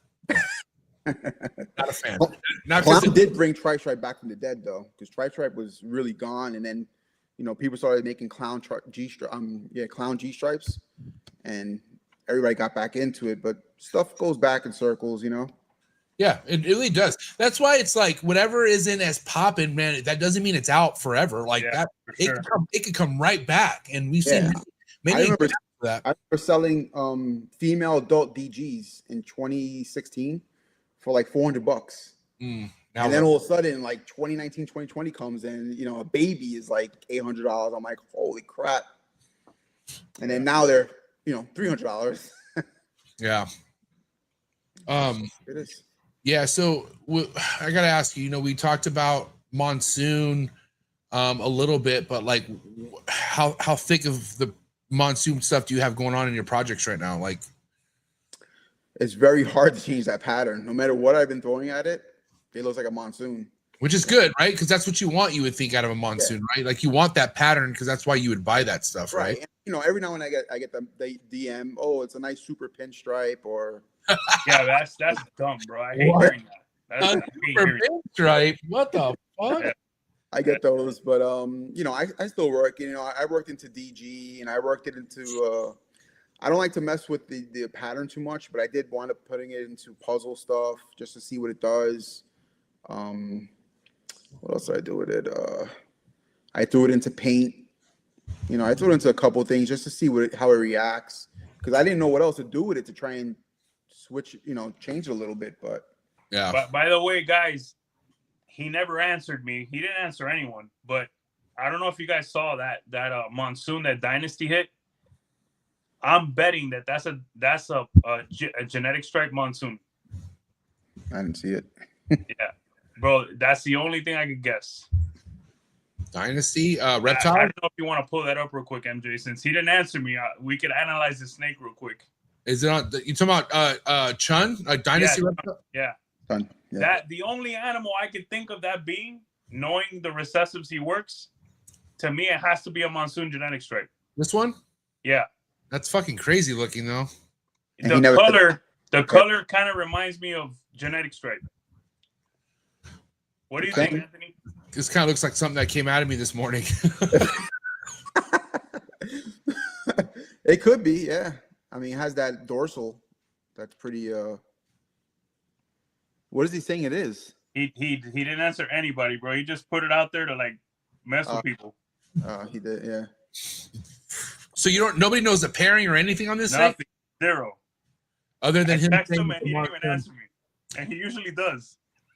It does look different, but did it really make me go, wow, that's a monsoon? No. No. Yeah.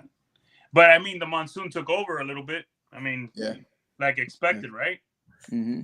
I mean, I was actually surprised how the monsoon pies came out. They came out decent. I didn't think they would. Damn, this is back in September too, and this fool's still stalling out on us. Yeah, bro. Yeah. Holy shit! Somebody said in the comments, "Sunset monsoon." Nah, I don't think that's sunset. Well, no, they're saying that that you can't hit it. What they're saying, you can't put monsoon and sunset together? Yeah, supposedly it won't hit. I think it's the Lilac, right, or something. Oh, I didn't know. Who said that? In shed testing, RGI said something about it. Look, I'm not 100% sure. Weird. They said something about it being you can't hit the same allele or something like that. Yeah, you can't hit the combo. Yeah. Interesting. If anybody would do it, it would be Brock, right? Yeah. There's plenty of people that have double heads, bro. I hope it hits from them, and I hope they're wrong. Me too. Yeah. Listen, they've been wrong about a lot of stuff. Now I really want to know what the hell's in that fucking snake. Right? Yeah. Yeah, because I mean, I don't know. It could easily be just a really cool incomplete dominant that's doing that to monsoon as well. Because I don't really see another recessive that's in there other than monsoon. Yeah. But who fucking knows? But you said tri-stripe maybe, Emilio? I think it's a genetic stripe monsoon. I guess, because of the overall color and Somebody just said that they have linkage but not allelic. Oh, okay. Hey, that somebody is my good friend Steven from Leviathan. This is my pal right here, okay? This is my buddy. What's up, Steven? Good to see you. Okay, I gotta ask you, what do you think about sunset? I don't mind it. I have a bunch of Sunset stuff. I have Sunset Hives and Clowns, but it's hard to work with it. You know, I like the stuff that Brock's doing with it. Yeah. Trying to really ramp it up. He got the DGs. I think he just posted something today. Yeah, okay. Puzzle. Yeah. OD puzzle sunsets. And bro, no offense, but the puzzle sunsets, pretty mid, dude. They're pretty mid. But OD, it did fucking gave it a lift job. I'm gonna pull that snake up right now. But it was like the Sunset DGs. They were like, but when you add something else, it changes everything. Yeah. Yeah, I agree. Because Sunset DGs, you know, God bless. But I think if you put out something else in it, it's gonna change it up. So here's Brock's OD Sunset puzzle, which is fucking nice, dude. Because I guarantee that's gonna age well. Yeah, I would think. And you can see like that has puzzle markings on it. Yeah, you can see it. Sure. I just want good patterning like this. That's all I want, man. And I think this snake's gonna age well. What do you think, Emilio? I think it's gonna be good. It's still not something I would do though. You still wait, hold on. Let's pause. You wouldn't put Orange Dream into Sunset, or would you? No, I wouldn't. I'm not doing Ultimo. I'm sorry, y'all. I'm not doing Puzzle Sunset. Yeah. Why? Why don't you like that? I'm just not into it. But why wouldn't you want to put Puzzle and Ultimo and Sunset all together? I don't. I'm not. I gotta see more. So you're not too bought in. Is what you're saying? No. Yeah, it's powerful on paper, but then when you look at it, you're like, the price tag and everything else kind of deters. I'm sure, you know, like something like that. It's big money, and you try and figure out, is it worth me buying that, or could I buy something else with the same amount of money? You know. And Brock would even tell you that's not an easy snake to hit. Like, you know, no, definitely not. And you're gonna make some fuglies on the way. You're gonna make a lot of fuglies, which is why Brock put me in a headlock last Tinley, because he heard how much vocally I was talking about these fuglies on my show. But he's made some beautiful ones now, so he's made up for it. But yeah, I think OD really changed the game for Puzzle Sunset, which I will say that's what Sunset has. Whatever doesn't maybe look good in it, if you keep going and adding more, you're gonna find the right thing where you're like, oh shit, that's what it was missing. You know, for me, I took one risk with Sunset with the Exantic, and then everything else, I'm gonna go bright. I'm gonna go bright and for color, and I mean that stuff will always sell. Yeah. I wanna produce, and again, some of you in the chat might kill me, but I want to produce the least amount of visual sunsets, like just I can. What? You like want regular, like normal sunsets? Yeah, I don't want anything. I want to try not to hit anything that's brown. I mean, I'm sorry. I mean, if I told you something else, I'd be lying. Are you sorry though? Are you sorry? I don't think you are. You know, you know, my buddies tell me I'm Dr. Jekyll and Mr. Hyde with Sunset. Yeah, you are kind of back and forth. It's wild. Yeah. But the Ultimo Sunset shit is the bomb, bro.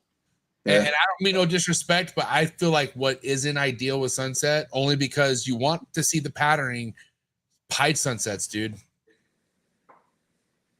Well, I mean, I'm putting lavender in there, so it's all good. Oh, I did that. I got triple hets, so that. Yeah, me too. Yeah. So hold on. So what do you think lavender sunsets are going to look like?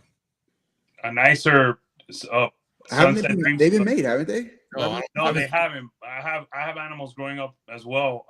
I think Justin's gonna beat us too. I thought Miguel made them lavender sunsets. No. Let me see. Yeah. No, that was Brad Boa. Oh, Brad Boa. Yeah. Oh, he did, and they were pretty mid. Let me see. Yeah, but that's why I went pie as well. I mean, I think bro. the Sunset Dreamsicle is gonna blow away like what a pin dreamsicle looks like. I just want it to be really, really dark. That's what I want, you know. Did you just say dreamsicle? Yeah, I'm going Sunset Dreamsicle. Yeah. Yeah. Lavender albino sunsets. Right? Yeah. It's pied. Yeah. Oh, pied. Okay, dreamsicles has pied in it as well. Yeah. Wow. Well, listen, I'm your friend and I'm rooting for you, okay? I mean, I want you to. I just need luck with the Exantic one. That's it, I think. Oh yeah, dude. That's I have triple heads and homozygous double heads growing up for Sunset Exantic Pied. That's a risky one, but I feel a lot better with your Sunset Exantic shit than your fucking Sunset Pied shit. I mean, a pied always sell, bro. So Yeah, of course. But I'm just saying, like, if sunset's in a pied, you know what that snake is worth. But let's just say it's a high white pied, or it's a fucking, you're not seeing any of the sunset. You're gonna have to take a L on that. Yeah. But I mean, that's why I didn't go pied with the monsoon. I wanted all the monsoon pattern fully. So, but I did that with the tri-stripes. I went pied with tri-stripes.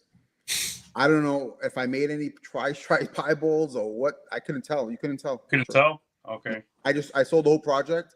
I definitely sold a few visual, tri-stripe pies, but I had no clue. You couldn't tell. Yeah. They were so high white and barely any pattern. Boy, you tried, right? You have to try, because you never know. Maybe you would have hit something amazing, And yeah. Have you made any triple recessive stuff yet, Anthony? What do I have? I'm not even sure. I know I have some. I like, it's like hypo stuff with hypo. Nothing crazy triple recessive. I think I have like puzzle. What do I have? Puzzle, hypo, DG. I mean, how much? Go ahead. I'm sorry. It doesn't look anything crazy, but has it in there. How much DG stuff do you have compared to hypo? Is it pretty neck and neck, or do you have a lot more DG than hypo? A lot more DG, for sure. Okay. Yeah. But the game plan is to get hypo in all your DG stuff, or are you careful with hypo? I don't do a lot of hypo, to be honest. I used to be big into hypo when I first started because it was cheap and it was and then I got rid of hypo, went big on DG, and then now everybody's back to hypo. So I'm not going back and forth. I'm sticking with DG. I got a little bit of hypo. Hopefully DG, everybody gets back into DG eventually. But some stuff looks better in DG, some stuff looks better in hypo. Yeah. Again, I said this a million times. Everyone left hypo behind, and that was a big ass mistake for a lot of us. I did it as well, bro. Yeah. I wish I never did that. I'd be so way ahead right now of where I am. Yeah, but then there's people who regretted doing the opposite. There's people who got hypo and didn't get DG, and they fucking missed out on that whole DG thing. That was me. I missed out on the DG craze. I missed out some on DG as well. Yeah. Yeah, but I kept loyal to the hypo, and so now most of my stuff is primarily hypo. But trust me, if I could have it my way, I would want either just as much as DG or more DG. Because hypo is like that fucking added seasoning you add to your steak, and it's like, what the fuck? It's just delicious, but it also like depends how you use it and when you use it. I always wanted hypo and everything, but that's not the case anymore. You got to be careful with hypo as well. You got to be careful with a lot of stuff, Anthony, let me ask you this. We know how dialed in you are with everything. You've done amazing in all things in the game, but first I want to address the pictures. Okay. Because, bro, people give you a really hard time for the pictures. I mentioned this to you 2 weeks ago. Yeah. Bro, you're killing it.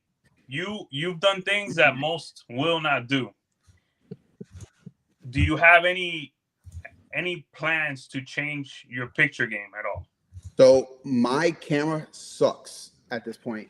I used to have a good camera. It broke. I got a new camera. Sucks. Hate it. I use a light tent for most of my pictures. And I brighten out the background to make it a little whiter so you can see better. Sometimes when I brighten the background, the saturation comes in a little too high. Yeah, like this. Yeah, and I gotta like tweak the settings on it a little bit on the camera. It's a Nikon. It's a decent camera, I think. I just don't have it dialed in. Yeah, that's why. You know what? It's a pain in the ass. You got to learn how to use these fucking things, and that's why I go iPhone, dude. I just go fucking for sure, bro. The most updated iPhone or Android, even Android. They got some sick ass cameras too, because you have like, this is a normal picture. This is great. Like, there's nothing wrong with this picture. Right. Even this one, that's, you know what I mean. But better than the others, in my opinion. But I thought in my head, looking at your camera, I was like, I guarantee he's using a fucking professional camera. And when it comes to that, there's things that are, tough, it's tough. It's hard. It's really hard settings, Yeah. I'm still trying to dial it in. I don't know if I'm bad at all because it's an Exantic. I don't know if I'm gonna change how I'm taking the pictures. Maybe I'll, try to do the iPhone, or maybe do something in my kind of like Bob Vu, where I hold it in my hand type of stuff. I'm not into that black glove stuff, because to me they're definitely tweaking also the picture. But Anthony, let me tell you, bro, even bro, simple iPhone pictures, bro, they'll be a lot better. Like, and it's so much faster, bro. It takes away less of your time. Yeah. Bro, let me tell you, you've done amazing fucking things in the game, and then a few people I told about you coming on, they're like, "Oh, his pictures." Oh, bro, I'm like, come on. Look at the guy's animals. Look at his reviews. But hold on, let me play devil's advocate. Like, to be fair, like if I had no idea who Anthony was and I was just going through Instagram accounts, like there's other people who have that kind of camera quality that don't have his work. Yes. So, and it's something where people could just be like, oh, he's one of those guys who, like, you know, but also it's just something to slow down and pay attention to, because if you did have these fucking things on up-to-date camera phone or whatever, bro, like it would shut so many people up. But also they just don't know better. I've seen you around for years, and so when Emilio told me you wanted to come on, I was like, oh fuck, I've been fucking with this dude for a minute. Like, yeah, let's bring him on. But you know, everyone judges off their IG accounts now. That's like your resume.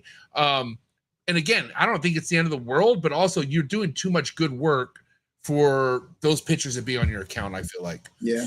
And I don't even post a lot, to be honest. Like, I don't post a lot on IG at all. Like, I have stuff here that I've never ever posted. Like, yeah, I just don't have, like, although I do this full time, yeah, I don't have the time. Like, I have, 3 kids and I have 2 houses. I'm running around back and forth, and that's a lot of animals. That's a lot. I'm cleaning nonstop because I'd rather than take pictures. I'd rather go into the snake room and clean. Yeah, I'll clean snake shit all day long, and I'll feed. And then by the time I'm done with that, I'm like, oh shit, I gotta take pictures. I'm like, next week I'll do it, or I got stuff sitting there. Like I told you, I had 100 and something clutches this year. I have so many snakes to post on Morph Market. That's a whole other part of the job, dude. It's a lot. Yeah. A whole it's done. So it's a lot, dude. And and honestly, it's like, hey, if you're making it happening now, if that got upgraded, bro, I'm telling you right now, man, you'd get a lot more crazier like inquiries on Instagram. I'll tell you that much, because you have everything we talked about tonight, bro. All bangers, bro. Like you got some banging ass projects. You got some stuff that you're about to be making here soon. But shout out to Brandon Nixon, man. Brandon Nixon probably takes some of the best photos in the ball python game. He's telling you he'll hook you up. He'll talk to you. Yeah, because I think Nixon. Do you use a Nixon? Remind me. I can't remember. Nikon. Hey, he says he'll work for snakes. He owns the company. Yeah, Nixon Nikon. My bad. I don't know why I threw that. That's the homie, bro. Yeah, that's the homie. Yeah, he has nice pics. But also too, man, like this is why it's important to see like where we could all get better at, because it's a lot of rotating things we have to be happening or be doing to make a brand be successful. And again, you're making it happen now, but I gotta tell you right now, man, you make that small adjustment with the pictures, dude, it's gonna be epic. Even better, yeah. Yep, you're right. Yeah, and honestly, thank you for being open to listening to what Emilio had to say on that, and fucking, not being too good to hear criticism. No, I love it. Yeah, I mean, it's always good. If that's the only thing we could say, bro, you're killing it, bro. At the end of the 100%. Day, I mean, we all have weaknesses, bro. At the end of the day, it's just we had to be consistent, because we be attacking pictures like. I mean, Anthony, bro, I gotta just keep it real, bro. All right, we're gonna get to the wrap-up topic of the episode. I'll go first, and then we'll get Emilio's wrap-up question or topic. I'm gonna be real simple. Obviously, with the years that you've been doing this, what's some advice for any newcomers coming in? And maybe some people who've been in the background studying, watching podcasts, and they're ready to spend some money. What's some advice you have for people out there? I say stick with it. Stick to your guns. You're gonna have some losses. There's a lot of downs, but you stick with it, and you'll get back on track, and you'll make what you want to make some money and be happy doing it. Buy your females first, and then buy that powerhouse male. That's the way I've always done it. I've always bought a ton of females, and then I get that one good male to put to them the year later. And at this point, I have so many males though that I could just rotate everybody around, and I don't have to actually, I do chase the 1 or 2 projects every year. Yeah, that's just the way it is. You got to keep relevant.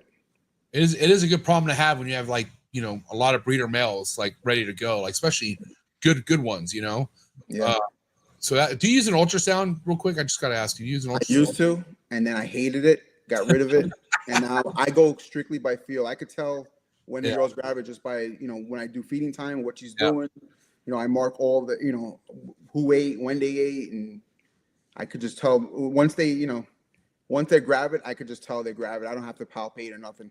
Yep. Agreed. Visual breeders. Yeah. Love 100%. it.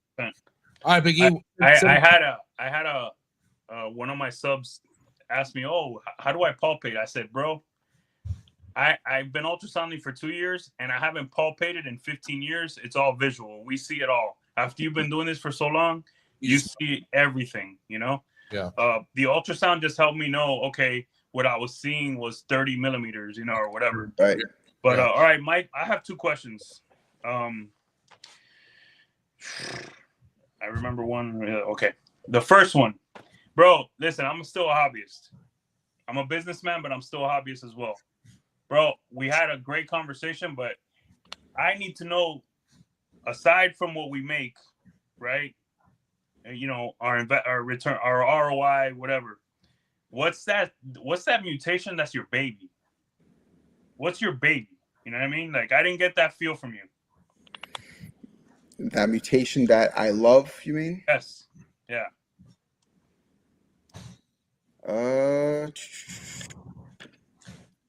I love puzzles. Damn. I love puzzles. Although I got into puzzle early in the game. I didn't do a lot with it. I didn't work the puzzle project the way I should have, and I should be way ahead than I am now. But I'm gonna get there. It's just it definitely is.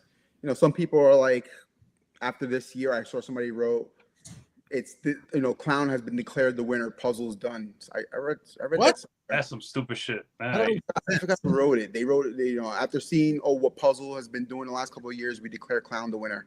Kyle Hoffman for sure. I still think that there's a lot to do with Puzzle, and people are showing it. I see a lot of guys doing nice stuff with it, and I get jealous when I see it. I have so many Puzzle girls here.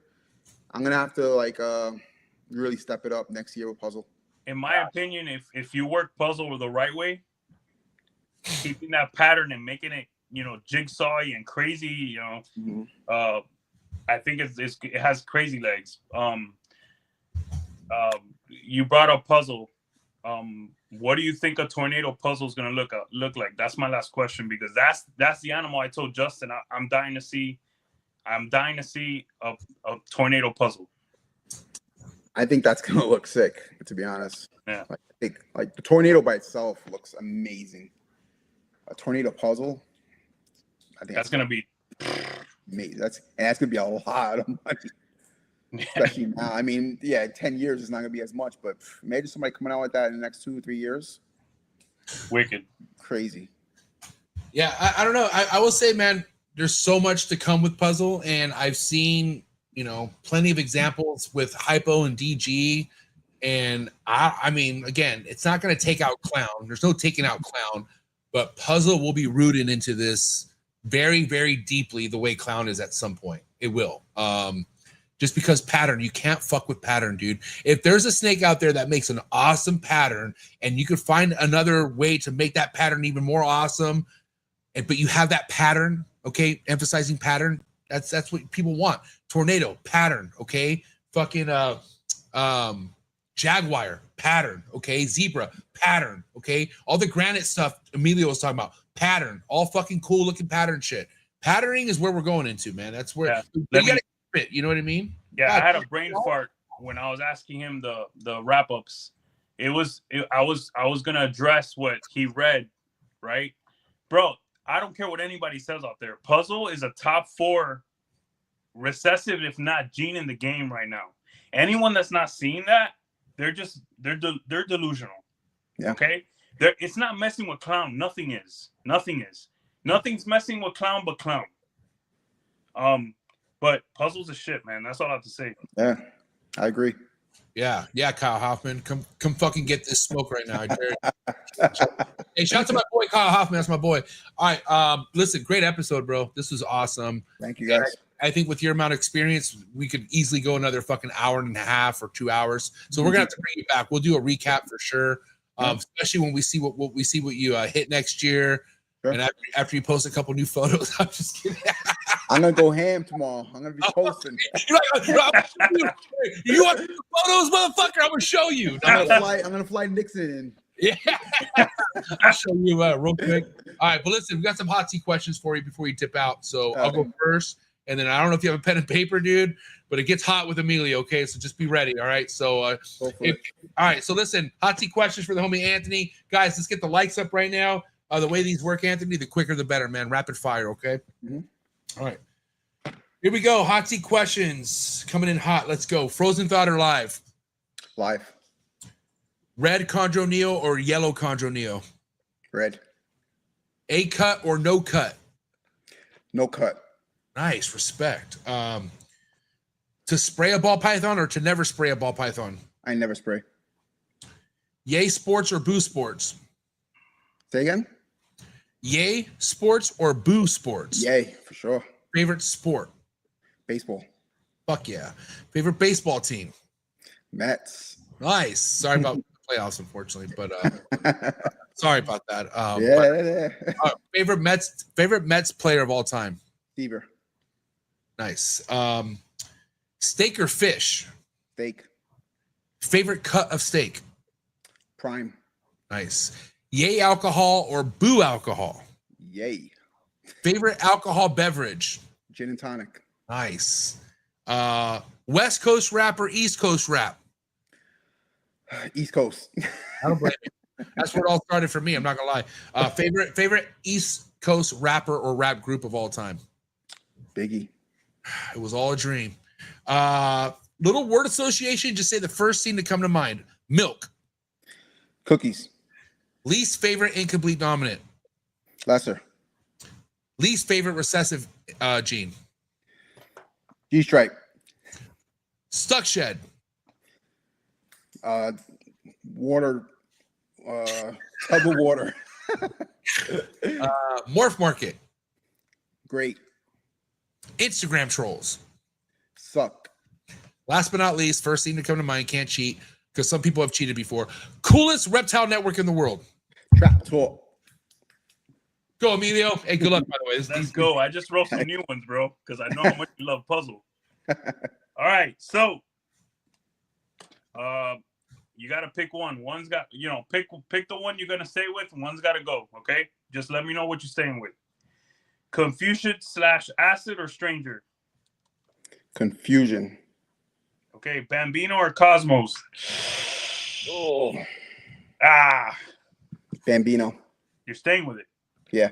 All right. This one is kind of clown or puzzle? Puzzle. Okay. Pompeii or DG Exantic Clown? DG Exantic Clown. Monsoon or paint? Monsoon. Super Chocolate DG Hypo Clown or Yellow Belly Spot Nose Confusion DG Exantic Clown? The DG Exantic Clown. Okay. Black Pastel OD Hypo Puzzle or Cypress Yellow Belly Hypo Puzzle? Black Pastel OD Hypo Puzzle. Dude, let me tell you, I picked that one too, but dude, seeing that picture at Kittinger's table, fuck, bro. Yeah. The Cypress Yellow Belly Paso D Hypo Puzzle is, man, I'm excited to work puzzle stuff, bro. Nice. Kendrick or Nas? Nas. Tupac or Biggie? Biggie. Bone or 3-6 Mafia? Bone. Nice. Bonds or Griffey? Ooh, Griffey. Thank you. Fuck yeah. Come on, bro. The sweetest swing in the game. Yep, lefty, baby. I had a yeah, Griffey. but but Bonds is and me and MJ have disagreed on this. Bonds is the greatest player to ever swing a bat. With steroids. With or without. Doesn't matter, bro. We don't do juice here. Griffey had no juice. He probably did, though. There was a one point where all the players were juiced up for sure. There had to be a point. Anyways, keep going, Emilio. Let me cut you off. That's it. I'm good. I added those because he likes baseball and fuck yeah, dude. So. Awesome, man. Well, listen, Anthony, appreciate your time. Can't believe how long I've been fucking with you, and you're finally on this show, man. So it was really cool to get you on the show finally. Hell episode. Yeah, why don't you drop where people can follow you, where people can hit you up before we let you go? Yeah, Reptile Creations, IG. I'm on Morph Market, and I'm on Facebook. Awesome. I'll put all the links to his plugs in the description below, and can't wait for round 2. But for now, give it up. It's a wrap for Anthony, Reptile Creations, ladies and gentlemen. Thank you, bro. Thanks, guys. Appreciate Good it. job. Thank you, bro. We'll talk, man. Thank you, Anthony. All right, thank you. Have a good night. Love that, man. The guy's cool as shit. That was awesome. Yeah. But what's crazy is, like, he found a way to make this shit work, doing it his way, That's why at the end of the day, you could hear advice from me, Emilio, on, like, ways to do things. Sometimes you just got to figure out your way, man, and just find out what it is that works for you, what makes you happy. And what's cool is, like, man, he took what we said about the pictures, and he's like, holy shit, that could actually make it better for me. But he's already making it happen right now. You know what I mean? Mm-hmm. Shout out to this guy, man. Anthony's awesome. I like it. Yeah, killer in the game, bro. Glad we had him on. And just an example, man. You just keep working, bro, and look at where this guy is from 2000 and what do you say, 2012? Well, yeah, 2008. Let me say this, man. There's not, you guys go check out Morph Market, who has hundreds of reviews. The club is kind of small. Yeah. Yep. And that really paints the pictures, man. Like, if you really want to know someone's work in this game, somebody with that amount of reviews, think about the amount of sales that this guy has under his belt. And that's what feeds his hobby. The more sales you make is the more feeding this hobby's getting, the more getting off your business. Yeah, it only gets bigger off your sales. So yeah, definitely great episode. Good job on this, Amelia. I appreciate it. Villarino Reptiles on IG. Go subscribe and also join the Patreon, man. I need to get the link to your Patreon, put it in the description below so people can join it. So, but guys, please go hit them up. One of the best in the game. We give it up. It's a wrap for Villarino Reptiles, ladies and gentlemen. Thank you, guys. Have a good night. All right, brother. Have a good night, buddy. Appreciate you, man. What a guy. What an episode. You guys are awesome. Shout out to Jacob, man. Jacob gave away a pastel lace clown mail to the homie MCBR. Hell yes. Good episode. Jacob, you're a real one. Appreciate everyone who joined tonight's live. Before you guys go, if you really enjoyed tonight's episode, please do me a favor. Hit that subscribe button for me. And then hit that notification bell, select all. You'll be a reminder of every podcast released out of the network 7 days a week. Just to remind you guys, the only network giving you a new episode every day of the week.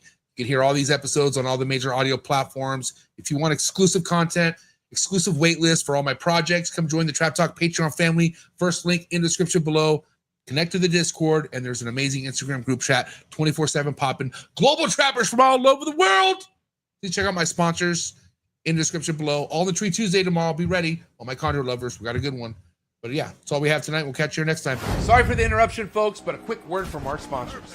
Hi, I'm Devin. I'm Teresa, and we are Pragmors. We are based in Czech Republic, a small country in the middle of Europe.